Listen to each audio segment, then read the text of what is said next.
This is called Poisoned Rose by Akash Gandhi.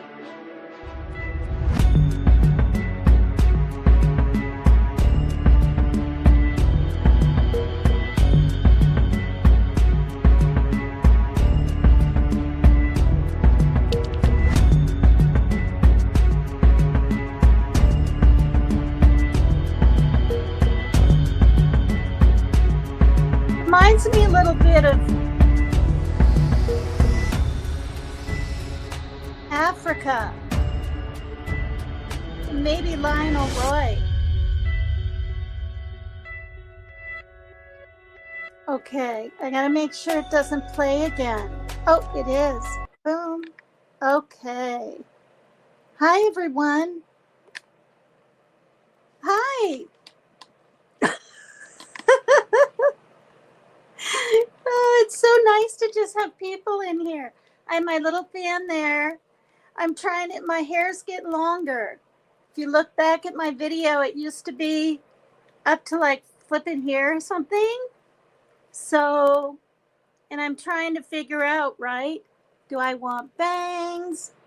Do I want this kind of look? I don't know. I kind of like the bangs, and they're getting longer, right? So Mary Jane Doe is here with her 5 kitties on here. See? Hi. And Rapper's here. What's going on? You doing okay, Tina? I'm never okay. Am I ever okay? And Rapper. Nobody has wrenches. I just my top head mod. And, people do things. They come in and they try to act like friends. And then they can destroy your channel. Look at you guys. I wish this screen was bigger. Let me see something. Oh, nice. Now it's dark. Now I'm like in backstage or whatever. Darn, I just switched over to my phone because the emojis that are in the smiley on the keyboard here, they're not showing up on either device. Well, that's okay. Look at. I wish I could just hit one thing. I have to hit the comment and then show. That's very cute, very summery and farmy and whatever. So yeah, don't take offense, Rapper. Don't take offense. Other people have asked me kind of like, I had one lady say, literally it was an honor to be a mod of yours. And then that really dawned on me, like some people take it pretty serious, right? But don't. I just don't want to have to worry and deal with it and this and that. And for a little while there were quite a few people, not quite a few, but, deleting comments before I got a chance to see them. And I want everyone to feel welcome, which I think they do in here. I don't scold people for saying the wrong thing. I don't threaten blocks and all that kind of crap. I just want this to be a place where you can go or come and relax. Wendy McCone. Hi, PCT chat and friends. So you have to hit it twice. I have these stupid tremors. And I don't have long nails. I can just do that. Hello, Wendy. Okay, now Mary Jane says, it's raining out now. I've been waiting all day to water my plants. I didn't want to because I knew it was going to rain. Yeah. I watered the plant. Remember the big water bush thing that I bought?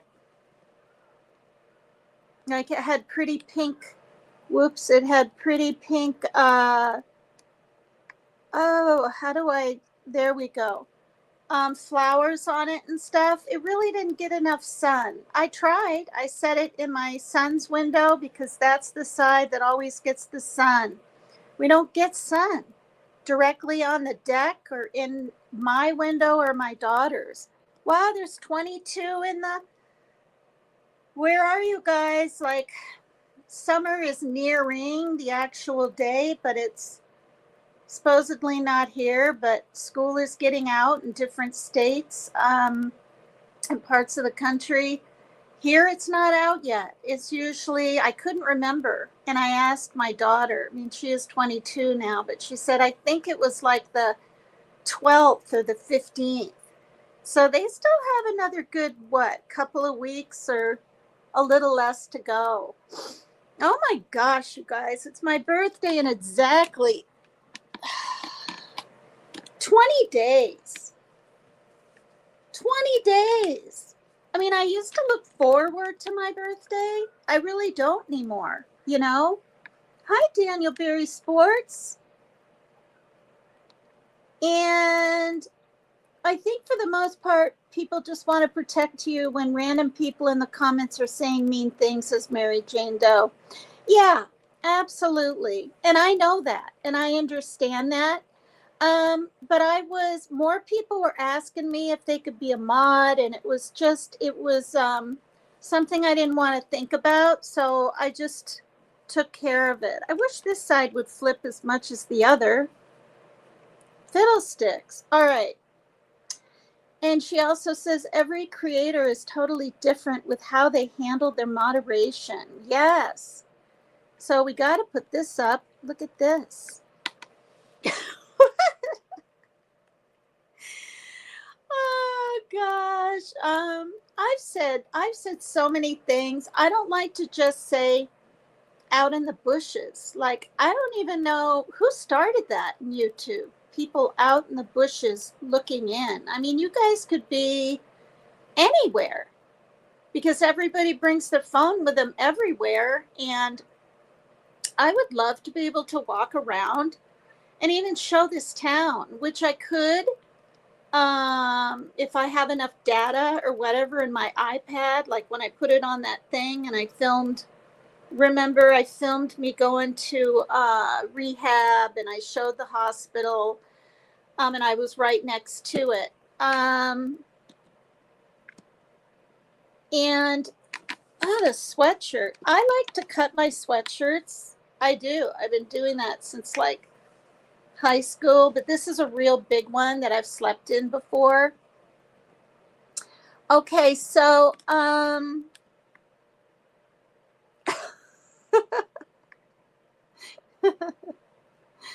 look at all these. Well, yeah, and I know I can record videos too live, and then I show them later on. Remember, Mount Baker, it's weird, you guys. It can be 80 some degrees, like it was when Parker and I were on our bikes when I had my AKI, acute kidney flipping injury from the dehydration that I didn't know I had. But there's snow, and I'm not talking. Okay, so we were going down this hill because we went up from this store. We're like over here, and on the horizon or whatever is huge Mount Baker. And I mean, there's this much snow, right? And then this much green and woods and stuff. And it was neat because it was so melted. You could actually see different, not individual trees, right? I think Mount Baker is like 35 minutes or something from where I live. But people go there skiing and camping and all kinds of things. I've never been, and I've lived here since 1991. My daughter has. Okay, so Mary Jane Doe says, I do that to a bunch of my t-shirts. The one I'm wearing right now is hanging off my shoulder. How cute. Well, I could do that, but I just have this like ugly white bra. All right. I'm so happy to be here and to do StreamYard again. It's been a good month or something. The Real Gypsy Soul. Hi there. How are you? Okay, so trying to sit upright on this purple thing, right? Or lean on it. So what I'm going to do is turn the fan off. If you hear the slightest little noise in the background, that's what it is. Because the kids are playing and whatnot. It's Sunday and it's, you know, my window's closed all the way. But I'm going to turn that off, turn my camera off, and let you guys hear this. And make sure you're not just hearing it. Make sure you're listening with intent. And there's a difference. So, and then we'll talk about it after. I'm not going to bring up names. All that stuff is over. But it's definitely some of what I've been going through. I can say for the last 2.5 years. Oh my God. Oh, you're in North Carolina, Gypsy. Good to see you. It's 90 something here. Holy cow. Hi, Amanda Elizabeth. All my friends hopping in. It's so nice. It's so nice to have friends. All right. I'm going to try to, oh my gosh, now I have 32 in the, how do I make my screen bigger? Remove from stage, mute, edit mic settings. What? Like I touch something and then it's just, I used to know how to do it. Okay, so this is what I'm going to do. I'm going to turn my camera off and listen, with intent. And I put on the thing. This is for education. This isn't entertainment. This is real stuff where there are 5 types of people, okay, silently trying to keep your vibration low. And I thought it was fitting too because Team Rose talks a lot about vibrations, and I think even Lord Lionel or Lord Dandy, or is it Lord Lionel Dandy, or is it, oh Lord, what is it? Okay, this is my short-term memory and it sucks. So here we go. And one of these days, I'll go to the neurologist. Okay. You turn this off. There, it's probably was too loud. And yeah. All right. 5 types of people silently keeping your vibration low, even ones you trust most.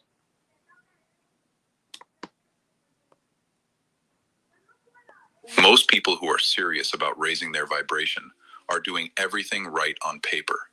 They are meditating, they are journaling, they are doing the inner work, and yet something keeps pulling them back down. They make progress, then lose it. They feel clear for a while, then find themselves back in the same patterns, the same heaviness, the same low frequency they were trying to escape. And the reason almost nobody talks about is this: your inner work does not happen in a vacuum. It happens inside a relational environment. And if that environment is working against you, it does not matter how disciplined your practice is. You are trying to fill a container that has a hole in it. The people around you are not neutral. They never were. And the most dangerous ones are not the obvious ones. The people you already know drain you. They are the ones you trust, the ones you love, the ones you would never suspect, because they have never done anything wrong, not obviously, not intentionally. And that is exactly what makes them so hard to see. Jung spent decades studying how the people around us shape our psychology, often completely beneath our awareness. He observed something he called psychological contagion, the idea that we do not just exchange words and ideas with the people in our lives. We absorb their emotional patterns, their beliefs about what is possible, their relationship with fear, with limitation, with change. And unlike a physical illness, you cannot feel it happening. There is no moment where something in you registers, this person is lowering my vibration right now. You only notice it later. Sometimes years later, when you look back and realize you became smaller somewhere along the way, and you cannot quite pinpoint when or how it happened. That is what today is about. Giving you the ability to see it before years pass. These are 5 specific types of people who are silently keeping your vibration low. And the reason most people never identify them is not because they are hidden. It is because they look exactly like people who belong in your life. That What on earth? a new career and a new training that you can start with no previous experience. It pays well. The first type is someone who genuinely loves you. A close friend, a family member, a long-term partner. Someone who has been in your life so long that their presence feels like home. And that is precisely what makes this so difficult to see clearly. They do not attack your growth directly. That would be too easy to identify. Instead, they express concern. They remind you of who you used to be. They bring up your past failures at exactly the moment you are building momentum. When you share a new direction you are excited about, something in their response feels slightly off. Not hostile, not unkind, just unsupportive in a way you cannot quite name. And when you start actually changing, when the shifts become visible in how you carry yourself, in the decisions you are making, in the boundaries you are starting to hold, they become uncomfortable. Not because they want to hurt you, but because your transformation is quietly threatening something they depend on. The dynamic, the roles, the unspoken agreement about who you are to each other. Think about what this looks like in real life. You have been doing serious work on yourself for months. You are making different choices, setting boundaries you never set before. And a close friend, someone who has known you for years, starts saying things like you have changed in a tone that makes it clear they do not mean it as a compliment. Or a family member keeps referencing a version of you from 5 years ago, as if that is the real you, and everything since is just a phase you are going through. Nothing they are doing is overtly wrong, but every interaction pulls you slightly back toward who you used to be. Jung identified this as a form of projection. They are placing their own fear of change onto you and calling it concern for your well-being. They are not conscious of it. That is what makes it so difficult to confront and so easy to excuse. The question worth sitting with after this one is simple. Are the people closest to you more comfortable with your struggle than your success? This person is always in crisis, always has a new problem, always needs to process, unload, vent, and you are almost always the one they call. Because you are a good listener, because you care, because something in you feels responsible for helping carry what they are carrying. Every interaction leaves you feeling drained, but you cannot explain why. Nothing dramatic happened. They did not ask you for anything unreasonable. They were just sharing their life with you. But you hang up the phone or leave the conversation feeling like something has been quietly taken from you. And then you feel guilty for feeling that way, because they are clearly going through a hard time and you are supposed to be there for the people you care about. That guilt is part of the trap. Here is what this looks like over time. You have a friend who has been going through something difficult, a relationship that ended badly, a job situation that feels impossible, a family dynamic that never seems to resolve. And in the beginning, you showed up fully. You listened. You offered perspective. You genuinely wanted to help. But months pass, then a year, and the conversation is always the same. The details shift slightly, but the emotional content never changes.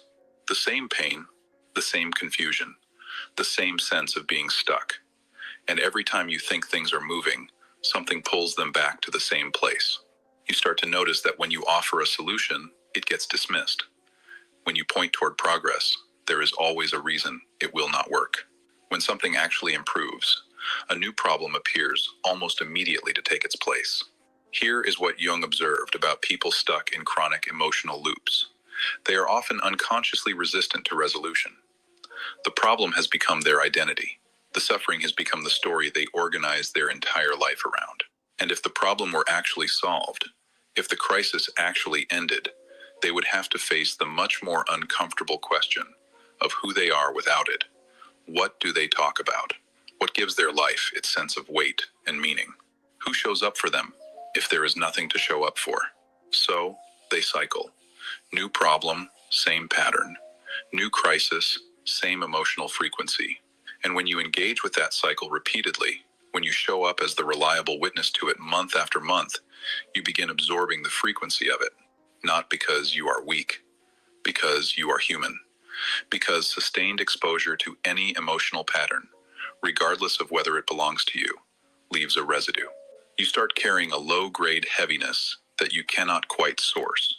You start approaching your own life with slightly less energy than you had before, and you have been so focused on their situation that you have not noticed the slow drain happening in yours. The question is not whether this person deserves compassion. They do. The question is whether your consistent presence in their cycle is actually helping them move, or simply making the cycle more comfortable to stay in. And whether the cost of that presence is something you have ever consciously chosen, or something that just happened because you never stopped to look at it clearly.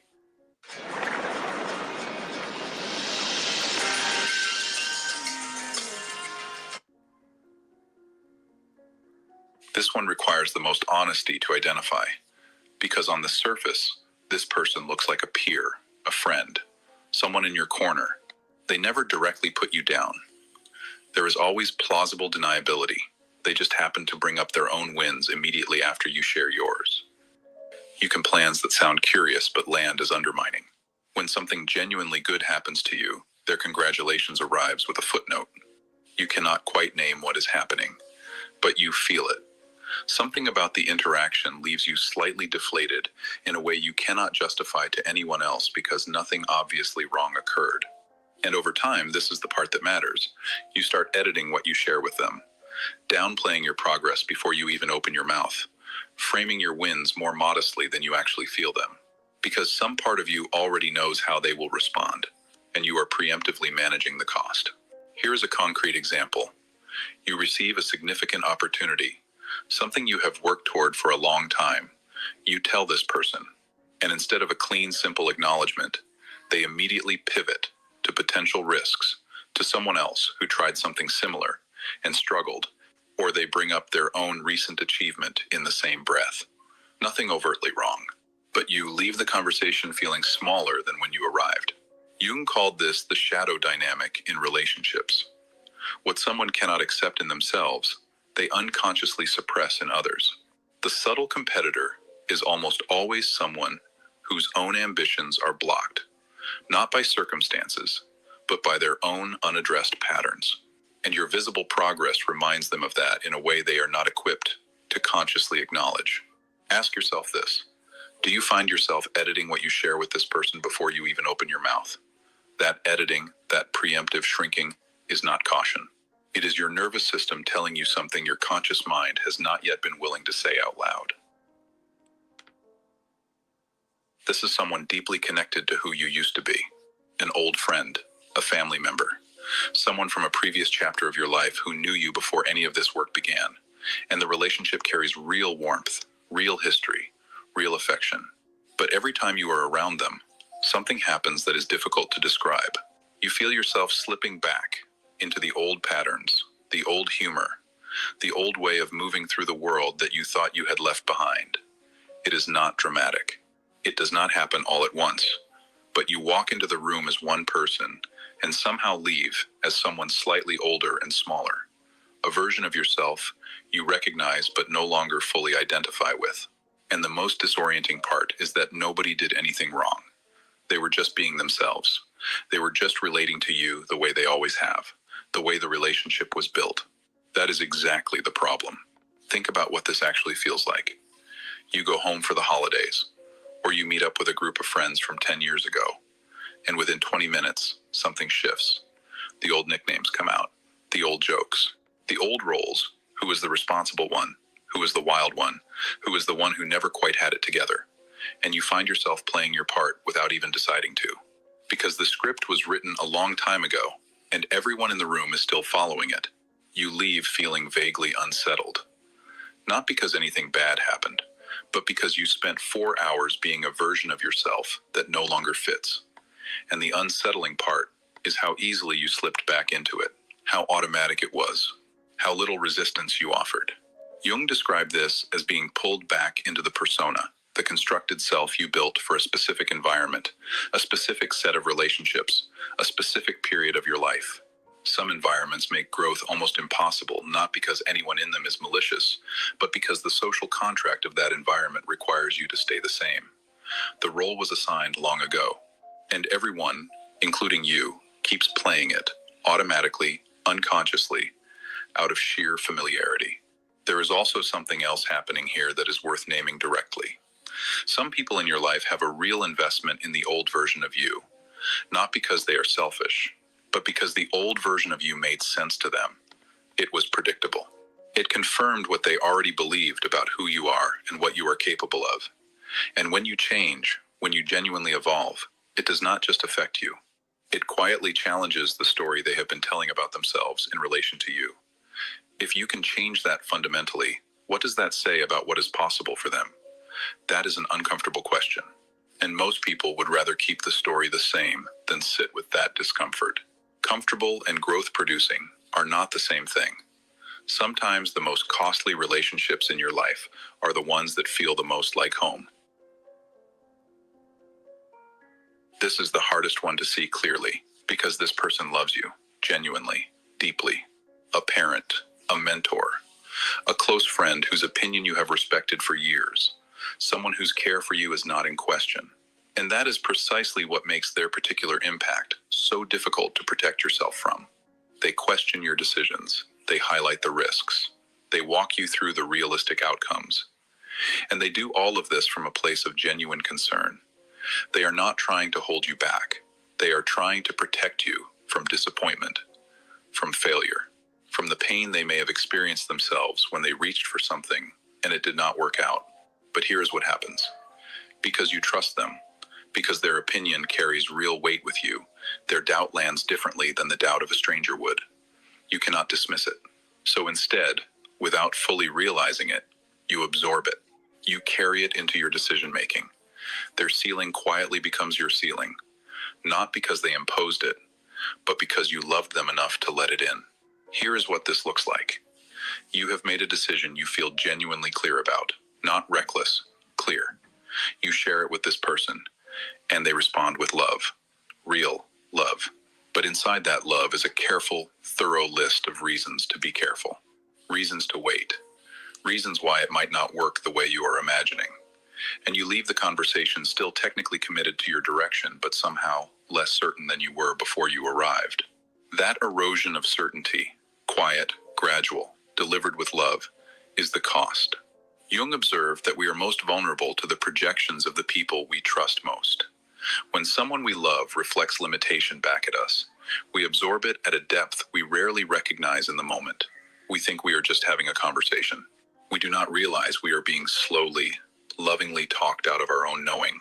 After conversations with this person, do you feel more certain about your direction or less? This AI can forecast U.S. stock prices to the penny. This is where it says NVIDIA stock will close. Before we talk about what to do with all of this, something needs to be said clearly. None of these people are villains. That is the entire point. Jung was never interested in simple narratives of good people and bad people. He spent his life studying the complex, invisible ways human beings affect each other's psychology without anyone intending harm, without anyone even being aware of what they are doing. The comfort keeper loves you. The chronic venter is genuinely suffering. The subtle competitor is carrying wounds they have never had the courage to address. The nostalgic anchor is holding on to something that once felt real and meaningful. The well-meaning doubter is trying to protect you from pain they understand firsthand. None of that makes what they are doing less real in its effect on you. Impact and intention are two entirely different things, and one of the most common reasons people stay in dynamics that are quietly costing them their growth is that they keep confusing the two. They think, this person means well, therefore what they are doing cannot really be harming me. But your nervous system does not distinguish between intended harm and unintended harm. It only registers what it actually experiences. It only knows what it is repeatedly exposed to. And over time, repeated exposure shapes you, regardless of the intentions behind it. This is not a reason to harden yourself or to view relationships through a lens of suspicion. It is a reason to view them through a lens of clarity. There is a significant difference between those two things. Suspicion closes you off. Clarity simply allows you to see what is actually there, and to make conscious decisions based on what you see. You do not need to make anyone a villain to acknowledge what is true. You just need to be willing to see clearly. And seeing clearly is what we do next. Jung never advocated for simply cutting people out of your life. He understood that relationships, even the most difficult ones, carry psychological information. They show you where your own patterns are, where your boundaries are still unclear, where your sense of self is still more dependent on external input than you realize. What he did advocate for was something he called conscious relating, engaging with the people in your life from a grounded, aware position rather than an automatic, reactive one. And it comes down to 3 specific shifts. The first shift is seeing the pattern without making it personal. The moment you can recognize someone as one of these 5 types, something fundamental changes. It is no longer happening to you unconsciously. You can observe it. And observation alone changes your relationship to it entirely. You are no longer inside the dynamic being shaped by it without your awareness. You are watching it from a slight distance. And that distance, that small but crucial gap between stimulus and response, is where your power actually lives. This is not about labeling people or reducing them to a category. It is about having enough clarity to stop being unconsciously shaped by something you could not previously see. There is a significant difference between thinking this person is a comfort keeper, and therefore I resent them, and thinking I notice this dynamic happening, and I can choose how I respond to it. The first closes the relationship down. The second opens up your agency within it. The second shift is adjusting your investment without necessarily adjusting your presence. You do not have to leave. You do not have to confront. You do not have to explain or justify or make a dramatic announcement about what you are doing differently. What you do have to do is become more intentional about which parts of yourself you bring into each relationship. You can be genuinely warm with the comfort keeper without bringing your growth into that space. Some relationships are not built to hold the version of you that is expanding. That does not make them worthless. It just means you stop expecting them to provide something they were never designed to give. You can be compassionate with the chronic venter without absorbing their cycle. There is a version of presence that holds space without being consumed by what it is holding. It requires you to stay anchored in your own frequency while remaining open, which is harder than either shutting down or fully merging. You can remain respectful and loving with the well-meaning doubter without allowing their doubt into your decision-making process. You can hear their concern, acknowledge it genuinely, and still walk away as certain as you arrived. That is not coldness. That is self-trust in action. The third shift is the one that makes the other 2 sustainable. Build your internal authority strong enough that it no longer requires confirmation from the people around you to hold. This is what Jung called individuation. The process of becoming so grounded in your own knowing, your own perception, your own sense of what is true, that the projections of others, however well-intentioned or deeply felt, simply do not land the same way anymore. Not because you have become cold, not because you no longer care what people think, but because your foundation has become solid enough that it does not need external support to stand. Here is what that actually looks like in practice. It is not that the subtle competitor stops doing what they do. It is that when they do it, something in you simply does not take the bait. The hook is there, but you are no longer available to be caught by it. It is not that the nostalgic anchor stops pulling. It is that the pull no longer finds purchase in you the way it used to. You can be in the room, be warm and present, and still leave as yourself. That is not something you decide once and then have forever. It is something you practice every time you notice the pull and choose not to follow it. Every time you feel the pressure to shrink and choose to stay full instead. That is the real work. And it is slower and less dramatic than most people want it to be. But it is the only thing that actually changes the relational dynamic at its root. Because when you are no longer available to be anchored, the anchors lose their hold. Not through conflict, not through cutting people off, but simply through the quiet, steady fact of who you have become. Raising your vibration is not only an internal job, it never was. It requires an honest look at the relational environment you are living inside every single day. Who you spend consistent time with is not a small detail of your life. It is one of the most significant variables in your psychological and energetic experience, and it is one that most people never examine seriously because it requires a kind of honesty that is genuinely uncomfortable. It is much easier to work on yourself in isolation, to meditate, to journal, to do the inner work in the controlled environment of your own mind, and then walk straight back into the same relational patterns that have been quietly shaping you for years. And then wonder why the progress never seems to hold. The work you do on yourself and the environment you do it in are not separate. They are the same conversation. And until you bring the same level of honest attention to your relationships that you bring to your inner life, you will keep finding that something is pulling you back. Not because you are not trying hard enough, but because you have not yet looked clearly at what you are returning to every day. Jung said it plainly. We are not simply individuals. We are deeply, unavoidably relational beings. The quality of the consciousness around us shapes the quality of our own, whether we are paying attention or not. You now have the awareness, 5 patterns, 3 shifts, and the understanding that seeing clearly is not the same as thinking badly of people. It is not cynicism. It is not ingratitude. It is simply the prerequisite for making real, conscious choices about your own life, instead of having those choices made for you by dynamics you never examined. What you do with that awareness, that is the work. Oh my goodness. So I'm listening to that and I started getting a little teary-eyed because things made more sense for me in my life. Hi, everybody. I purposely didn't talk or say hello to anyone while that was going. Raider Rich is laughing. Made it in, just got home. LOL. Hello, everyone. Says MS046. Killing time, my sweet friend from Nebraska. It's 80 degrees in central Nebraska. She and I have talked. I asked her if Peony Park was still there. That was the first time I rode a gosh darn roller coaster and was petrified, but then I had to go again immediately.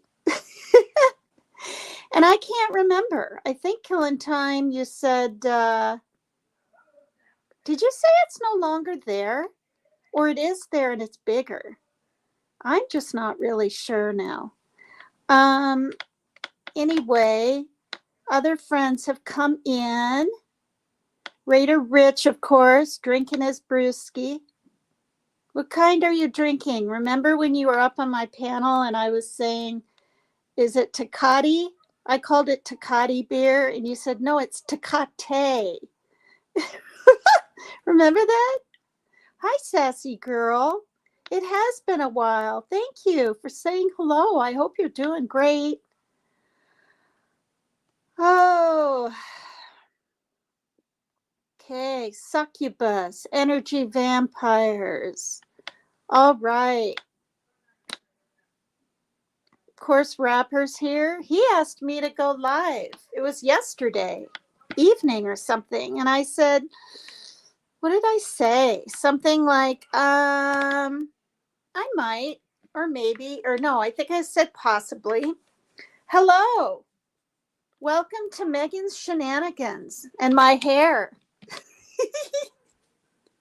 I'm trying to figure it out, you guys.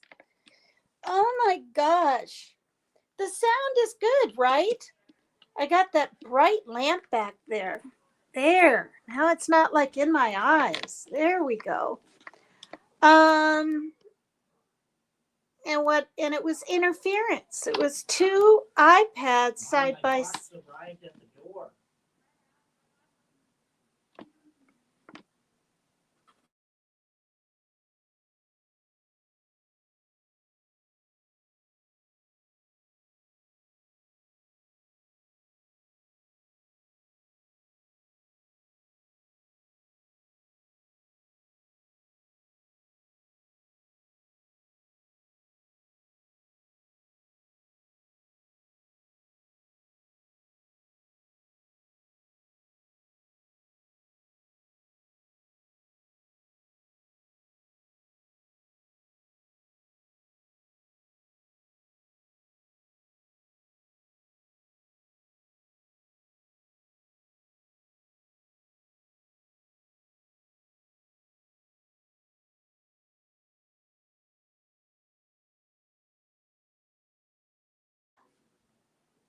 My son ordered brand new sneakers, real nice ones, white with a good arch, or not arch, it was support thing, but they were let's see, I think he ordered a 10.5, and I told him, you're no bigger than a 10, but so he ordered a pair of sneakers a good couple months later.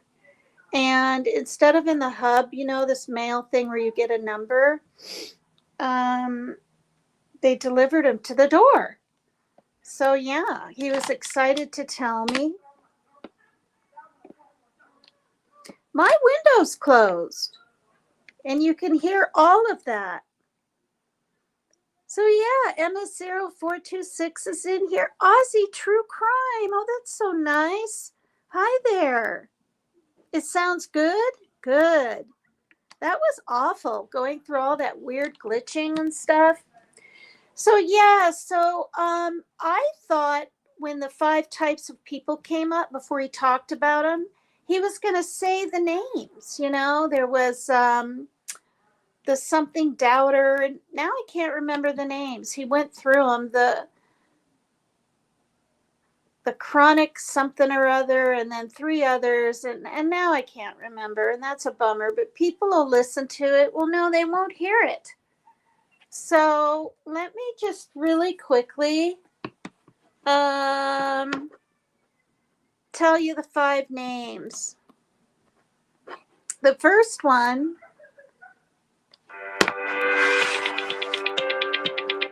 with a commercial. Anyone who takes this course, I would say. No, what on earth? Okay, and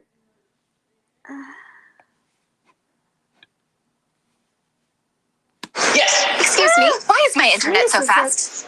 That scared me because it's so loud, right?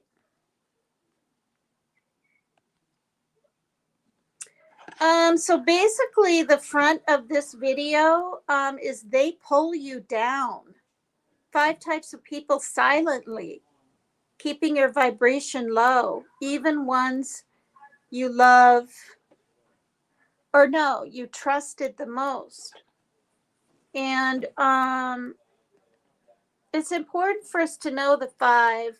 Most people who are serious about raising their vibration are doing everything right on paper. They are meditating, they are journaling, they are doing the inner work. And yet something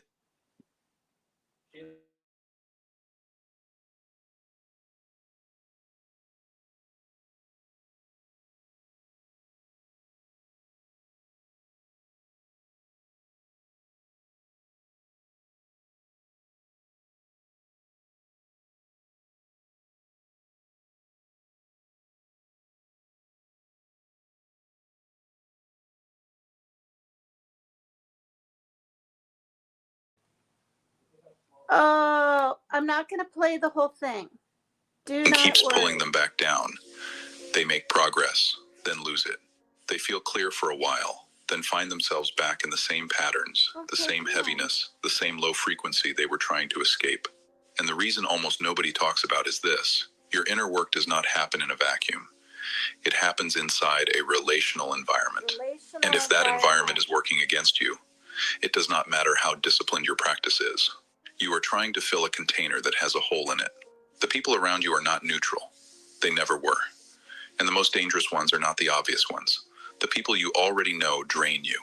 They are the ones you trust, the ones you love, the ones you would never suspect, because they have never done anything wrong, not obviously, not intentionally. And that is exactly what makes them so hard to see. Jung spent decades studying how the people around us shape our psychology, often completely beneath our awareness. He observed something he called psychological contagion. Okay, psychological contagion. Who on earth? Raider Rich, put a 1 in chat. I'm not muted now, am I? Hi, Barbara Thompson. Now I shouldn't be. I was muted while I was talking to my son. I'm not muted now, right, you guys?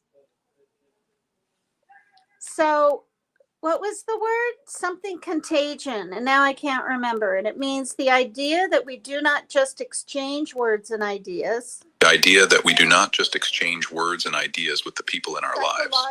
We absorb their emotional patterns, their beliefs about what is possible, their relationship with fear, with limitation, with change. And unlike a physical illness, you cannot feel it happening. There is no moment where something in you registers, this person is lowering my vibration right now. You only notice it later. Sometimes years later, when you look back and realize you became smaller somewhere along the way, and you cannot quite pinpoint when or how it happened. That is what today is about. Giving you the ability to see it before years pass.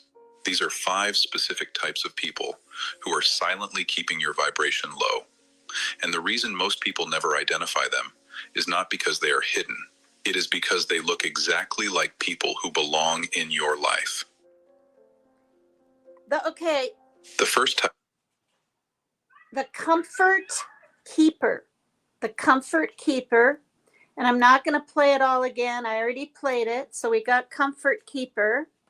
And I'm going to scooch ahead. Is scooch a word? And find out what number 2 is.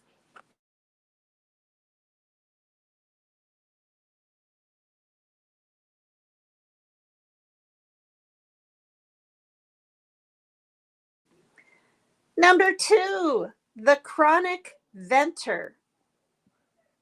That's what it says.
I passed it and I had to go back. Number 3, the subtle competitor. The subtle competitor. Okay, let's put that in perspective with YouTube. I mean, just think about it. Think about what Team Rose is going through, what I went through since the end of March with someone. I mean, let's just, it's other word. It is. It's like we're all sort of competing on here, and it's really kind of silly, to say the least.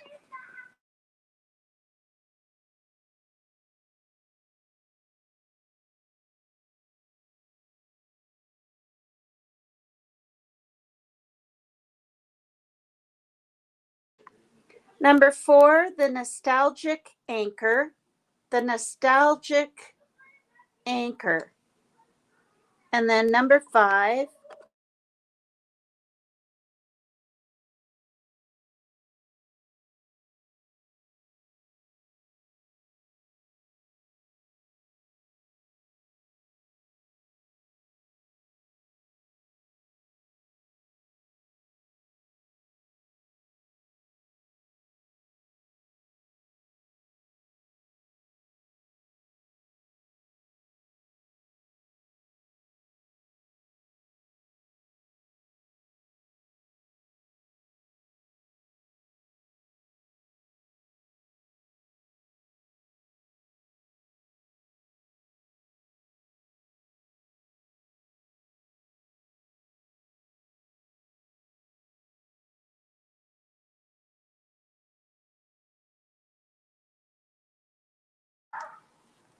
you mean to tell me I could have hit on the thing below where the red line is and it would all come up? Now it's all right here. This is what I mean. I'm still learning. Number 5 is the critical distinction. These are the types of people that can bring your vibration down if you let them. And it actually, you don't even have to let them. It can be shaped, right, in our relationships, in our environment from an early age. Okay, yeah, I was muted again. I had to tell Parker not to talk right outside of my door. Well, there's Martin Rowe. Hello, Martin. Chronic, yes, please. Oh, goodness gracious. What up, gangstas? Hola, Ricardo. Hello there, Megan.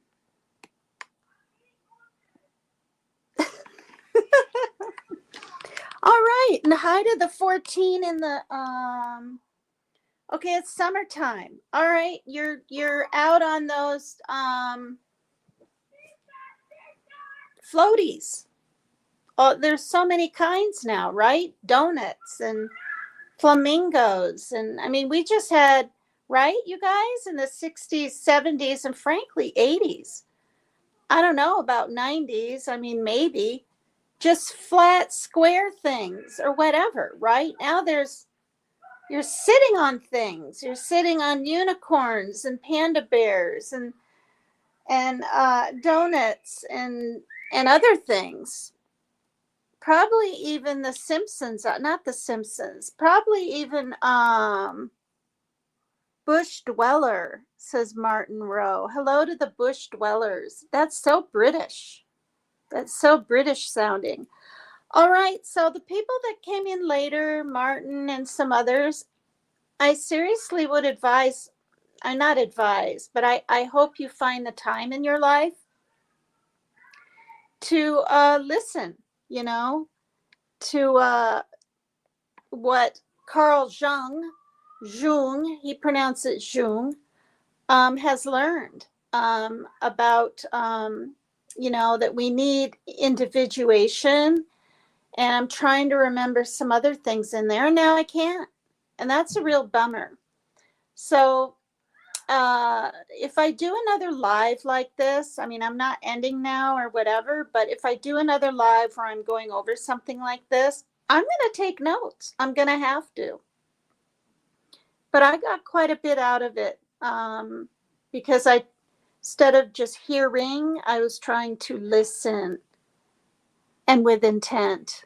So I'm trying to keep my hydration up.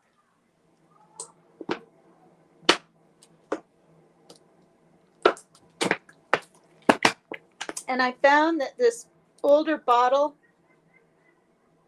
it says Aqua Panna natural spring water. Well, I looked and it says bottled at the source in Tuscany, Italy. And then I thought, okay, well, did it really come from Italy, right? Highly doubtful. Well, then I looked and it literally says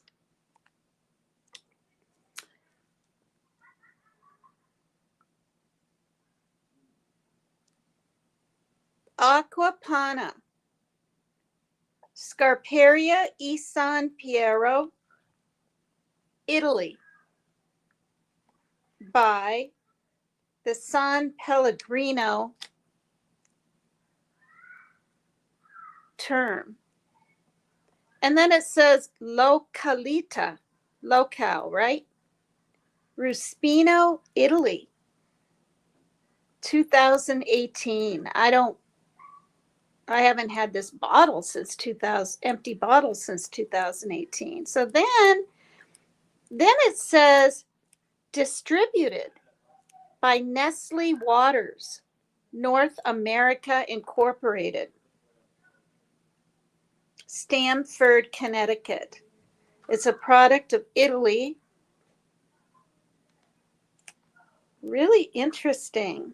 There's a number to call if you have any questions. I should call them up and say, are you really from, is this water really from Italy? Oh my gosh, they're so incredibly loud out there. I must have my window cracked. I need to close it. All right, so what I'm going to do is get my phone and call this number, and I'll put it on speakerphone, and let's find out together. Martin Rowe with intent. Oh, I already did that one. And now I have the hiccups. Carl Jung is awesome. Yes, he is. England prevails. MS0426, it can be difficult to do that at times. Manufacturing sits in warehouses for years sometimes. Jeez. All right, let me put on some tunage, close the window all the way, and get my phone from the living room.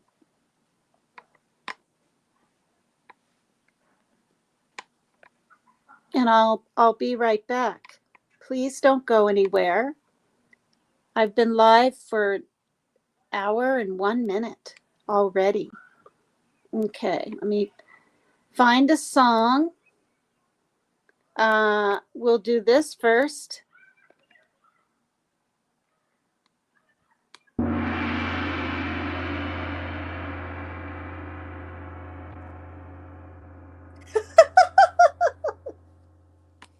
Let's hear it again. Jesus, I knew it was coming and it startled me. All right.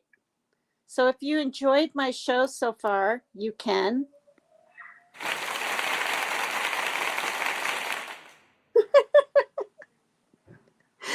I'm like a little kid. More sounds.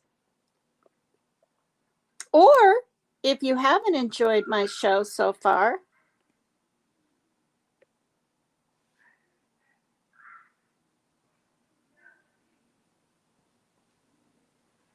oh, come on. Why can't I have that one?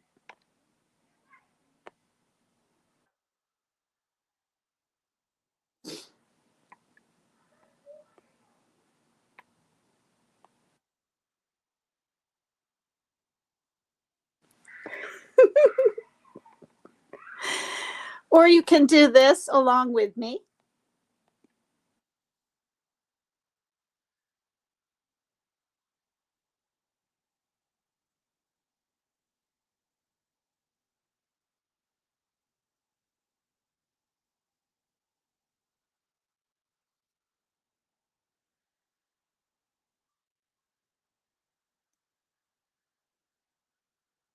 Oh my gosh, you guys, I couldn't stop the laughing.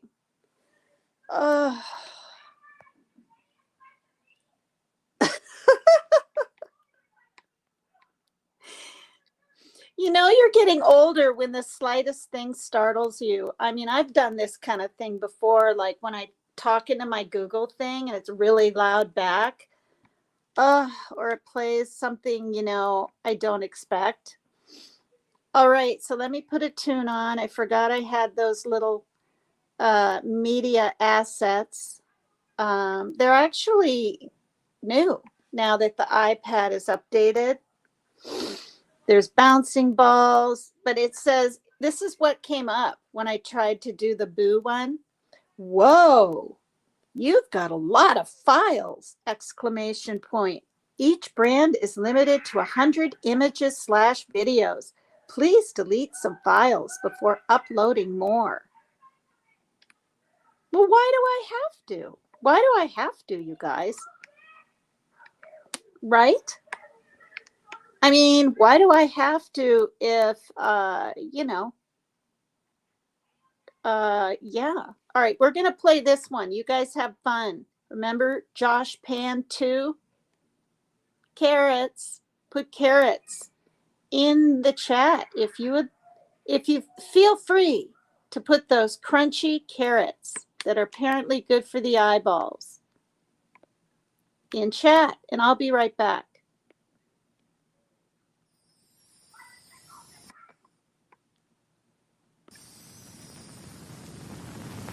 I haven't heard this in 2 years. More carrots. Don't tear it. More carrots. Where's Garrett? Vegetables.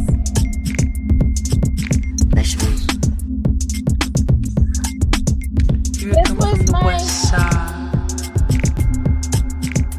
Outro song. the left side, the right brain drives me insane.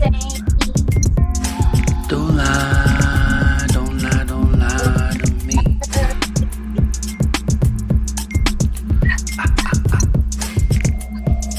Don't fry, don't fry, don't fry your brain.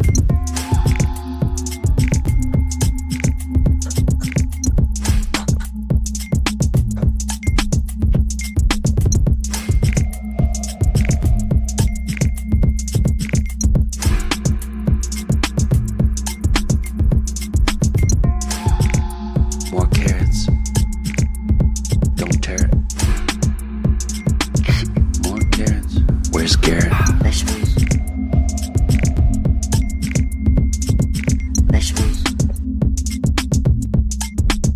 Here it come from the west side,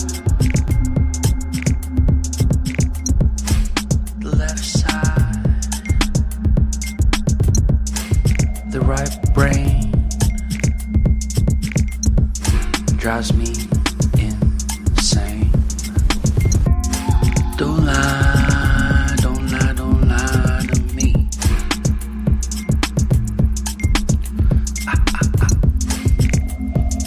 Don't fry, don't fry, don't fry your brain.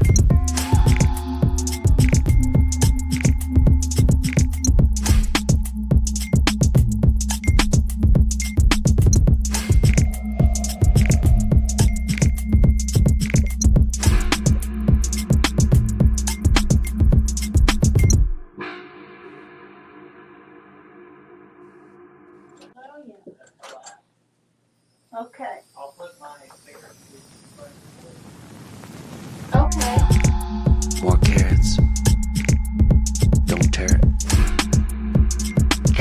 More carrots. Where's Garrett? Put vegetables in the chat. You guys can put tomatoes in and pretend you're throwing them at me. I don't care. It's fun. The left side. The right brain drives me insane. Don't lie, don't lie, don't lie to me. I don't lie to me. Don't fry, don't fry, don't fry your brain.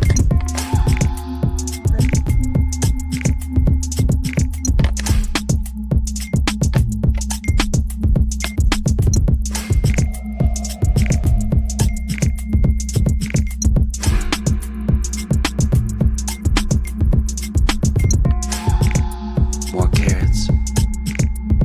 Don't tear it. More carrots. Where's Garrett?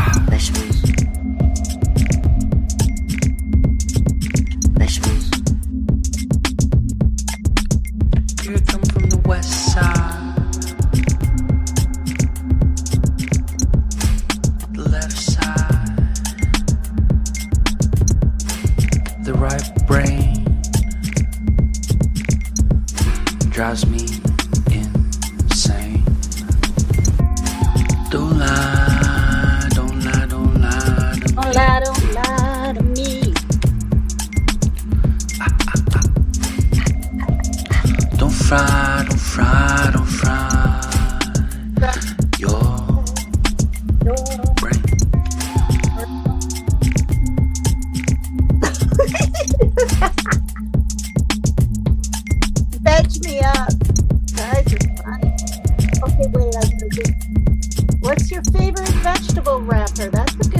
question. Okay, is this going to end on its own? I think not, so I got to pause. 2 or 3 times enough. That's Josh Pan, number 2. I found him in the YouTube studio. Are you okay, rapper? You said you might need a doctor. For what? After listening to that song and it makes you feel a little woozy, to say the least? Oh my gosh, you guys. There. Okay, I'm going to be fussing with my hair for a while. Years to come. There we go. I need to color it, but this is my bob for people that don't know what a bob is. So many people down south, they don't know what a bob is. Mine is broccoli, says Martin. Is it really? That's good with a little butter, a little salt and pepper, or maybe no salt. I've never thought about it. What is my favorite?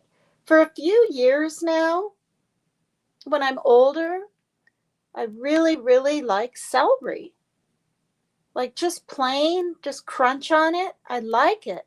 My daughter loves salads. She cannot stand celery. Doesn't matter how sweet it is. You know what I mean? Who's Bob? No, my hair. It's called a bob haircut. And I ate a whole avocado last night. I mean, you know, it was just ripe and really, really good. But that's a fruit, right? Isn't an avocado a fruit? You're right. Everyone should have a favorite vegetable. Cooked cauliflower is good too. I'm kidding, says Mary Jane. Celery doesn't count. Raider Rich left. Raider, you didn't even hang around anymore. He got tired of my Jung whatever. My Jung whatever. Must have been the beta carotene. LOL. Yes. You guys, isn't an avocado a fruit? Isn't it supposed to be or something? All right, so I'm going to do this. I'm going to call. Turn the volume all the way up. Now, it's 3:15 here. Obviously, I'm not calling Italy. Oops. And I'm just going to ask him if it was really made in Italy. Because it says, for questions or a report on water quality and information, call 1-877-207-5982. And I won't be able to remember any of that, but the 877-207.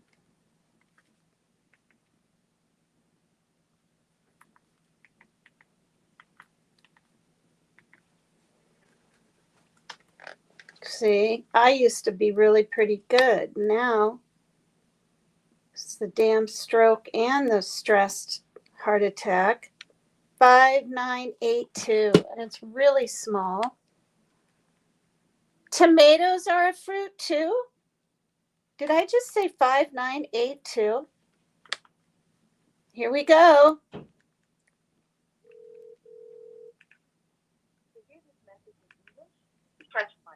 Para escuchar este mensaje en español, presione 2.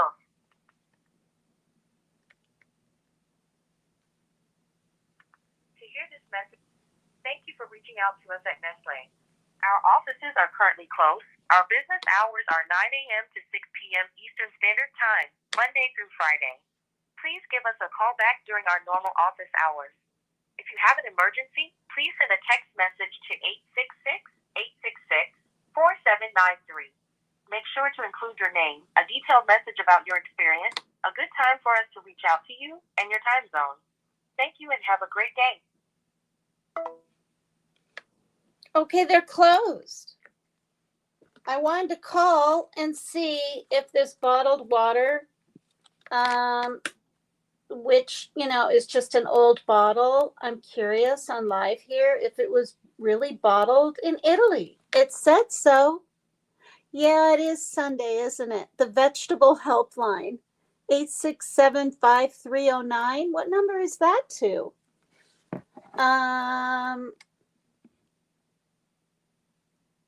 Okay, did anyone? Google says technically avocado is a fruit. That's what I thought. Isn't that weird? Nobody wants to play vegetables with me, says Martin. Oh, dear. Okay, so what are people's favorite fruits? I mean, I like apples, but I don't just love them.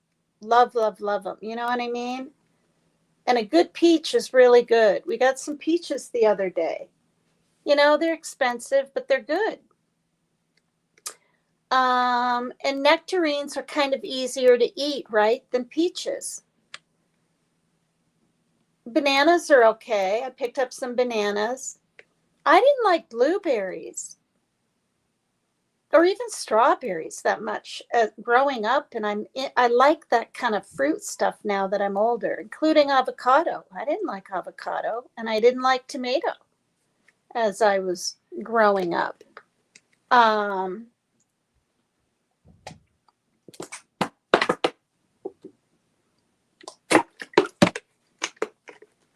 People that are like, oh, why is she shaking? I have essential tremors. And I'll show. Oh.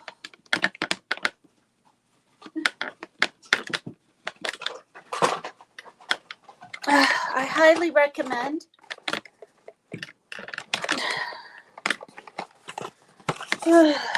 these liquid IVs. Even if you didn't become dehydrated and end up in the hospital, I recommend them. I was told about them by my lady friend in the office, and it's $10 a box, but and you get 8, and they have essential vitamins and all the B vitamins. And I know you can't see very well, on the screen. Gluten-free, vegan-free, dairy-free.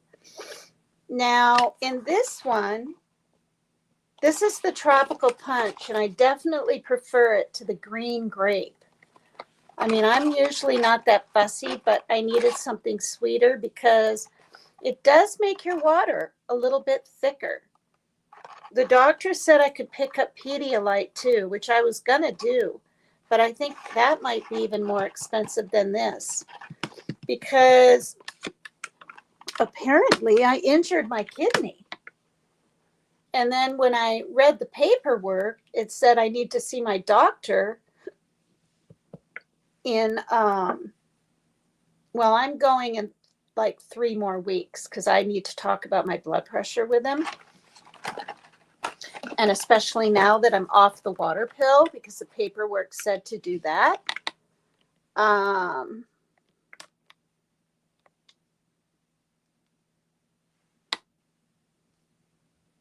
There's a bunch of songs with phone numbers in. Rhonda. Is Rhonda the song? Cantaloupe is good. Yes. Pedialyte has no flavor. What? I thought I could get Pedialyte with flavor. But I have no clue. I haven't bought any. I think I bought it once when my son had a pretty high fever and he was small. I don't think I ever had to buy it when Shaylin was small. And yeah. So we're pretty happy around here. Things are really okay and pretty good. And I'm not ever going to say where, but my daughter, she got a job. It's incredible, and it's a beautiful thing. It's very bland on purpose. Okay. Well, I mean, like I glanced at it like 4 years ago or something when had that, or not 4 years ago, 2 years ago when I had that really bad flu, and there were so many different bottles of it in different colors. So I assumed too that it had flavor. Okay, so I'm supposed to have 4 of these today, and it's 3 a day, and it's 3:23, and this is my first one. I mean, I still have time. Congrats, tell her. I'd rather have veggies than fruit. Corn is my fave. Yes, corn on the cob is really good, and especially, right, from Nebraska. I mean, Nebraska and Iowa corn, it can't be beat. Their sweet corn cannot be beat.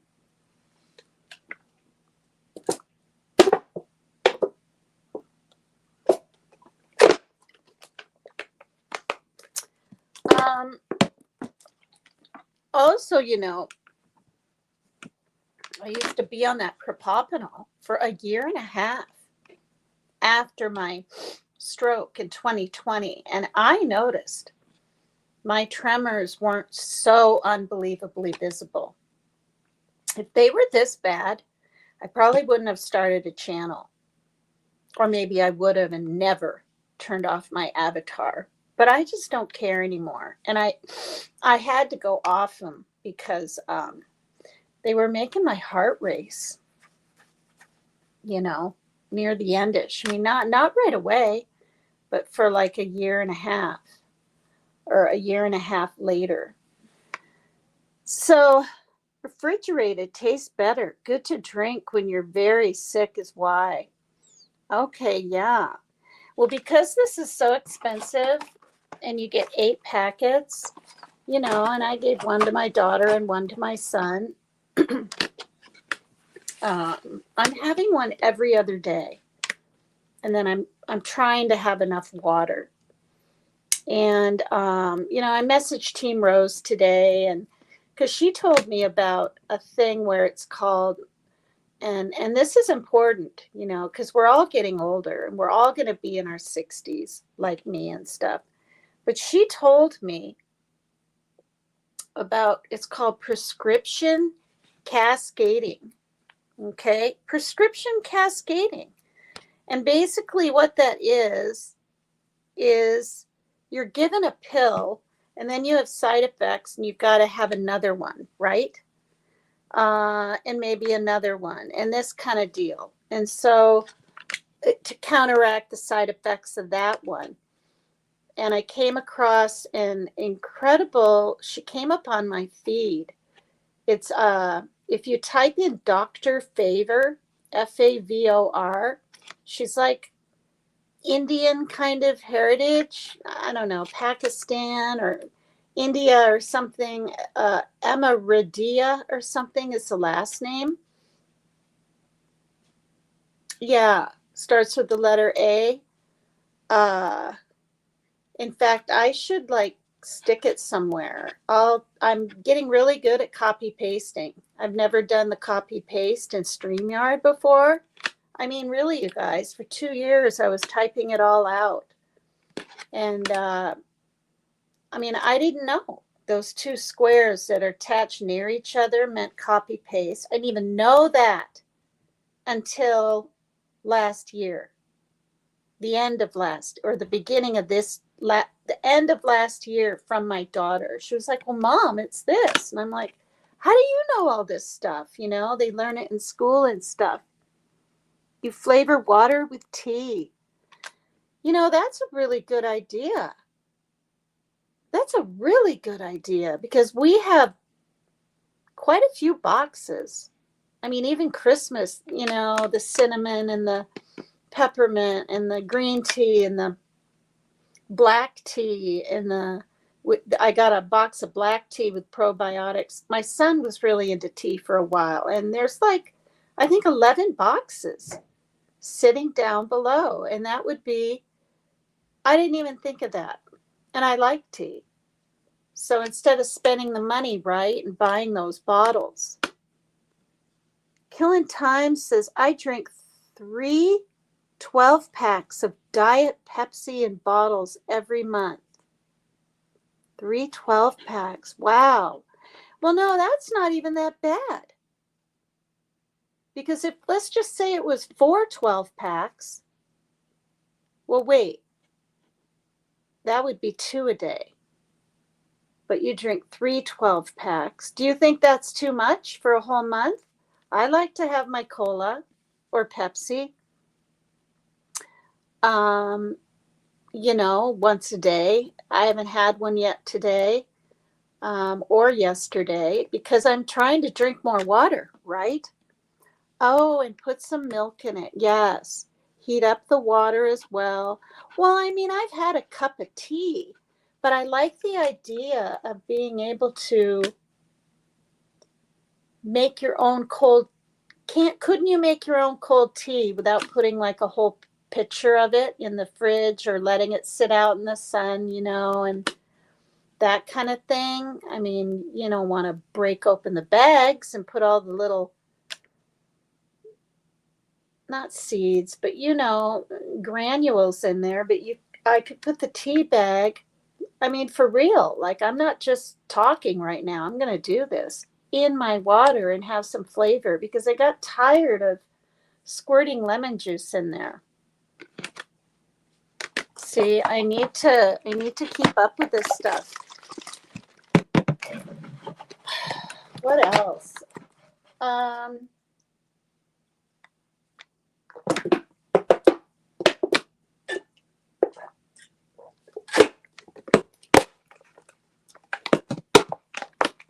I know that's all kind of loud, but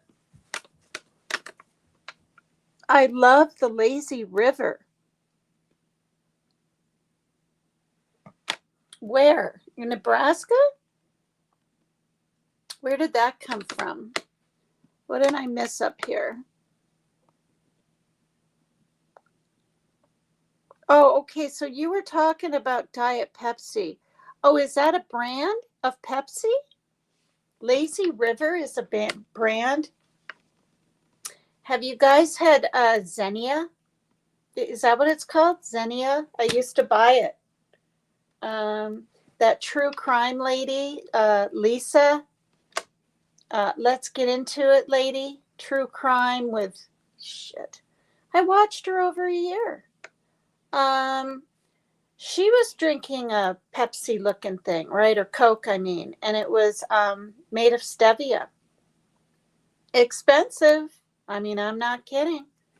It's a good, $10 compared to $7 for a 12-pack. But it's sweet, tastes pretty good. And they have, is it called Xenia? No, that's a flower. Zevia. I think it's Zevia because, right, it's stevia that's in it. Not this sucralose, not this, So. I just got a free Amazon gift card. What? In what? My dad or what?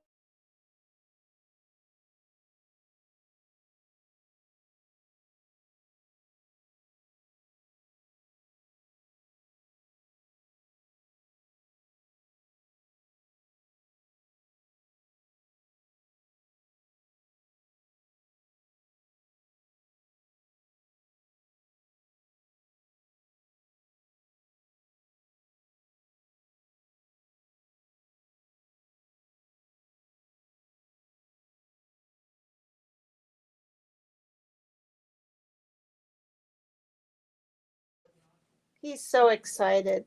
Yeah.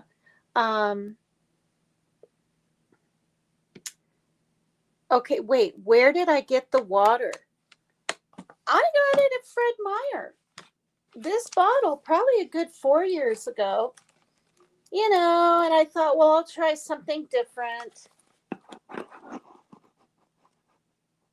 And the aqua is spelled, ACQUA. Wait, aqua, AQ, yeah. And we spell it AQUA. And then it says Panna, PANNA. natural spring water. Now it says bottled at the source in Tuscany, Italy. And that's what I called on the phone to see. I mean, I didn't know, like, what, when it's daytime here, I wonder what time it is in Italy. Never been there. My friend Sarah's from there. The lady that comes in, you know, Art. See, this really sucks. I almost feel like crying. Art something. Like, my short-term memory, I mean, it's not horrible, you know, it's not horrible, but it's, you know, I watch back my lives and I'm like, what's that word? Like, I can't remember words now. I'm glad, no, not glad. I'm relieved to see other people going through it. You know, even Lionel, he'll be like, what's that word? What's that word? Just the other day.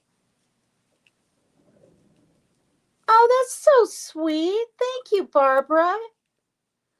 Oh, Barbara, thank you. $5 for Parker and a cute little Cash App. The notification came up on here. Thank you so much. Oh, you thought I meant something else? Mary Jane, why not if you don't heat it? What? Oh, I thought you meant something else. Italy is 6 hours ahead of the UK. Hi, St. Elmo's Fire. Are you from the UK? I'm on the West Coast, yeah. That's so nice, Barbara.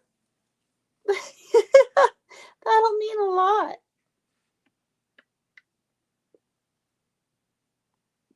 Wow.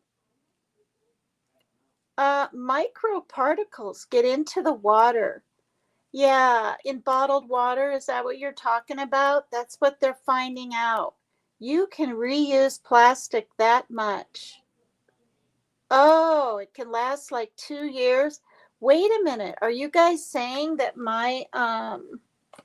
I shouldn't be using this past 2 years? But I like it because I can, you know what I mean? Tip it and suck it. It has a little lipstick on the edge a tad, but I don't have to like suck up on a straw. But maybe this isn't wise. I don't know. 9 or 10 hours ahead of you or so. Okay. Yeah. No, I've had that for a while because I saved it because I didn't have these other water bottles. They give away a lot of that stuff down here, like before the barbecue things, or it's called after school barbecue, and they'll have another one. Go Parker, says MS0426. Mobile mechanic. Okay, so is Lazy River the brand for your Pepsi killing time? Yeah, I just say my town. I mean, people know. They can look at one video. I'm in Bellingham. And to see the views that Team Rose gets to see, the sunsets and the sunrises and the dawns, it's a mile from me, which isn't too bad. Maybe a mile and a half to the bay from me. But we have some really pretty docks and boats and different boat areas and parks in this town. Oh, I know you love Parker. Thank you so much. 6 hours ahead Eastern, 9 hours ahead of you. Wow. I would get a new one. Really? Oh, I like that one so well. Yeah, plastic deteriorates and poisons me. Fiddlesticks. Some tops are so hard to get off. My husband has trouble as well. It's really not good. Okay, well, yeah, it's history.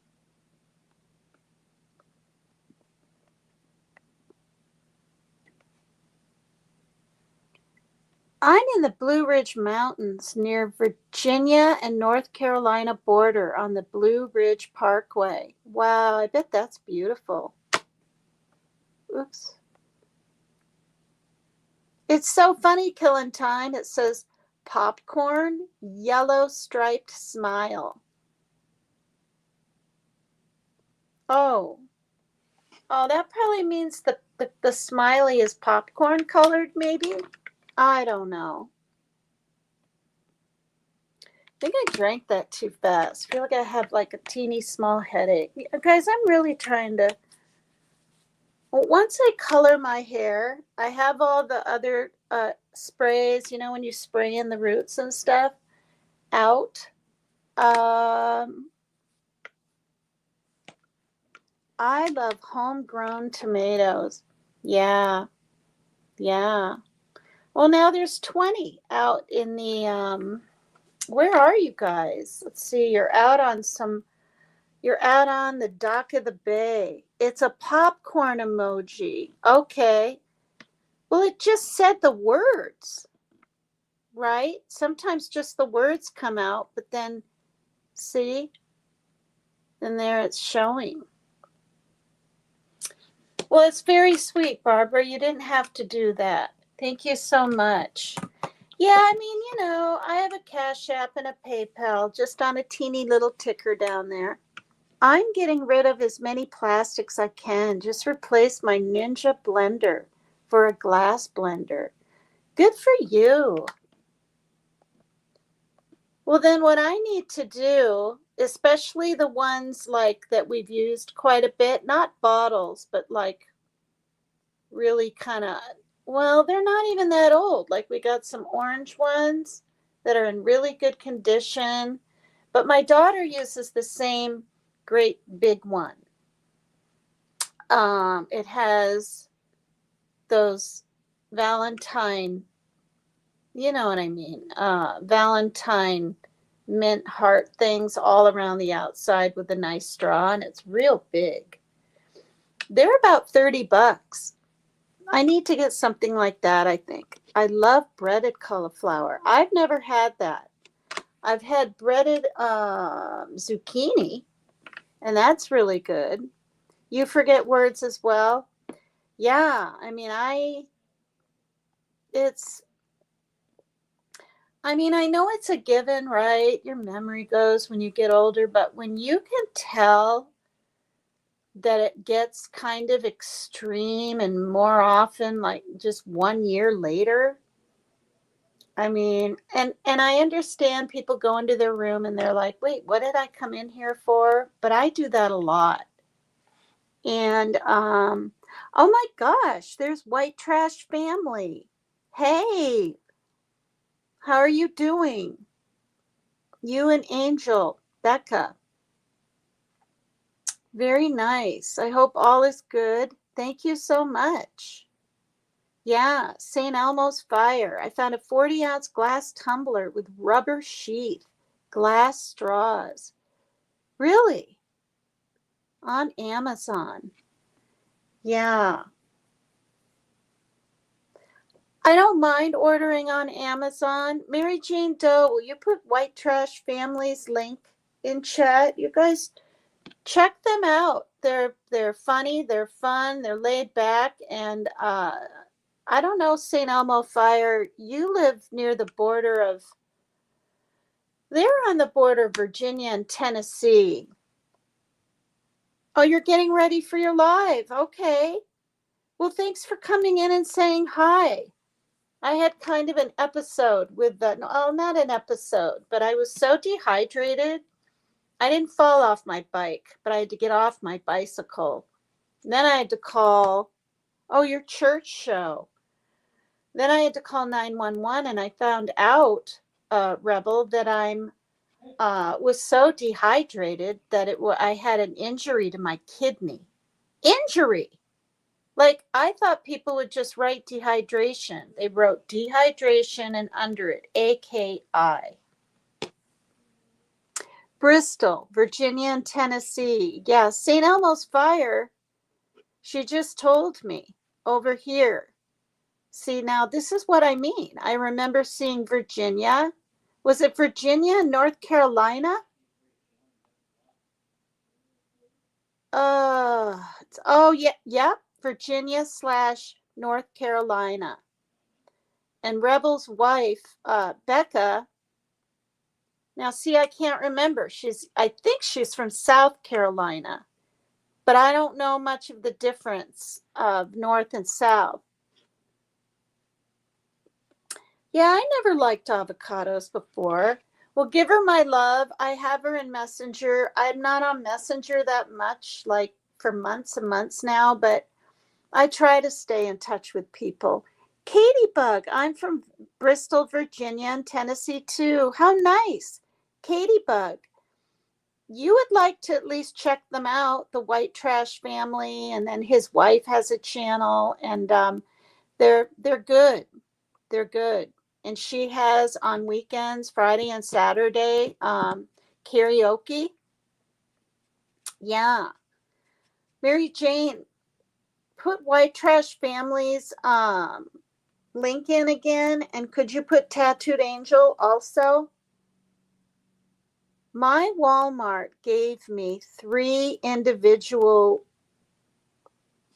Okay, I'll hit it. Oh, 3 individual liquid IV for free in my order. That's really nice. Yes. Oh no, get a tumbler with ounces on it so you know you get the proper amounts. Yeah. Oh, you've met them before. We used to run wrestling shows at the FEW on State Street. Oh my gosh, Katie Bug. You actually know them. I hate doctors. I haven't been in over a year. I don't know. I mean, my sister couldn't afford it. And then she knew something wasn't right in her belly area. It was more than bloating. And she found out she had cancer and she passed a year and a half later. So, yeah. So if you have medical, my literal advice to anyone and everyone is go, you know. I'm off 177, so about an hour down, 181 from Tennessee. Wow. Yeah, she's excited. She doesn't know what day she's starting yet because she has to fill out things and get her, bank connected to this place and all this kind of stuff online first. So she's doing that. So she's taking the steps, and then and it'll be full time and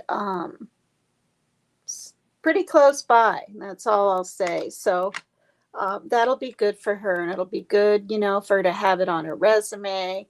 Yes, I used to love talking to Becca. It was always so sweet. Yeah. I haven't been over there to sing. I haven't felt like it. Now, I could go and just say hi, but sometimes I can't even keep track of the time and everybody's channels. I am not the best supporter anymore at all. I used to be a lot better with supporting people and, you know what I mean, getting their names out there and at least saying hi. But I'll tell you, ever since my mom and my sister, because it's been over a year before they passed, I just sort of focused more on myself and my mental being. And, because I used to even put it on the calendar, like Becca, right? Becca, or I put karaoke, Becca, on Friday and Saturday. I really did. But I'll be 63 in October, says Killing Time. Wow. You ordered the free liquid IV samples online, Mary Jane? It's a small world, isn't it? I always love listening to PCT. She's the best. Oh, thanks, Katie Bug. That's so sweet. I miss that. Do you guys see him anywhere? She used to have a ladybug avatar, and Katie Bug with the name is making me think of Ladybug.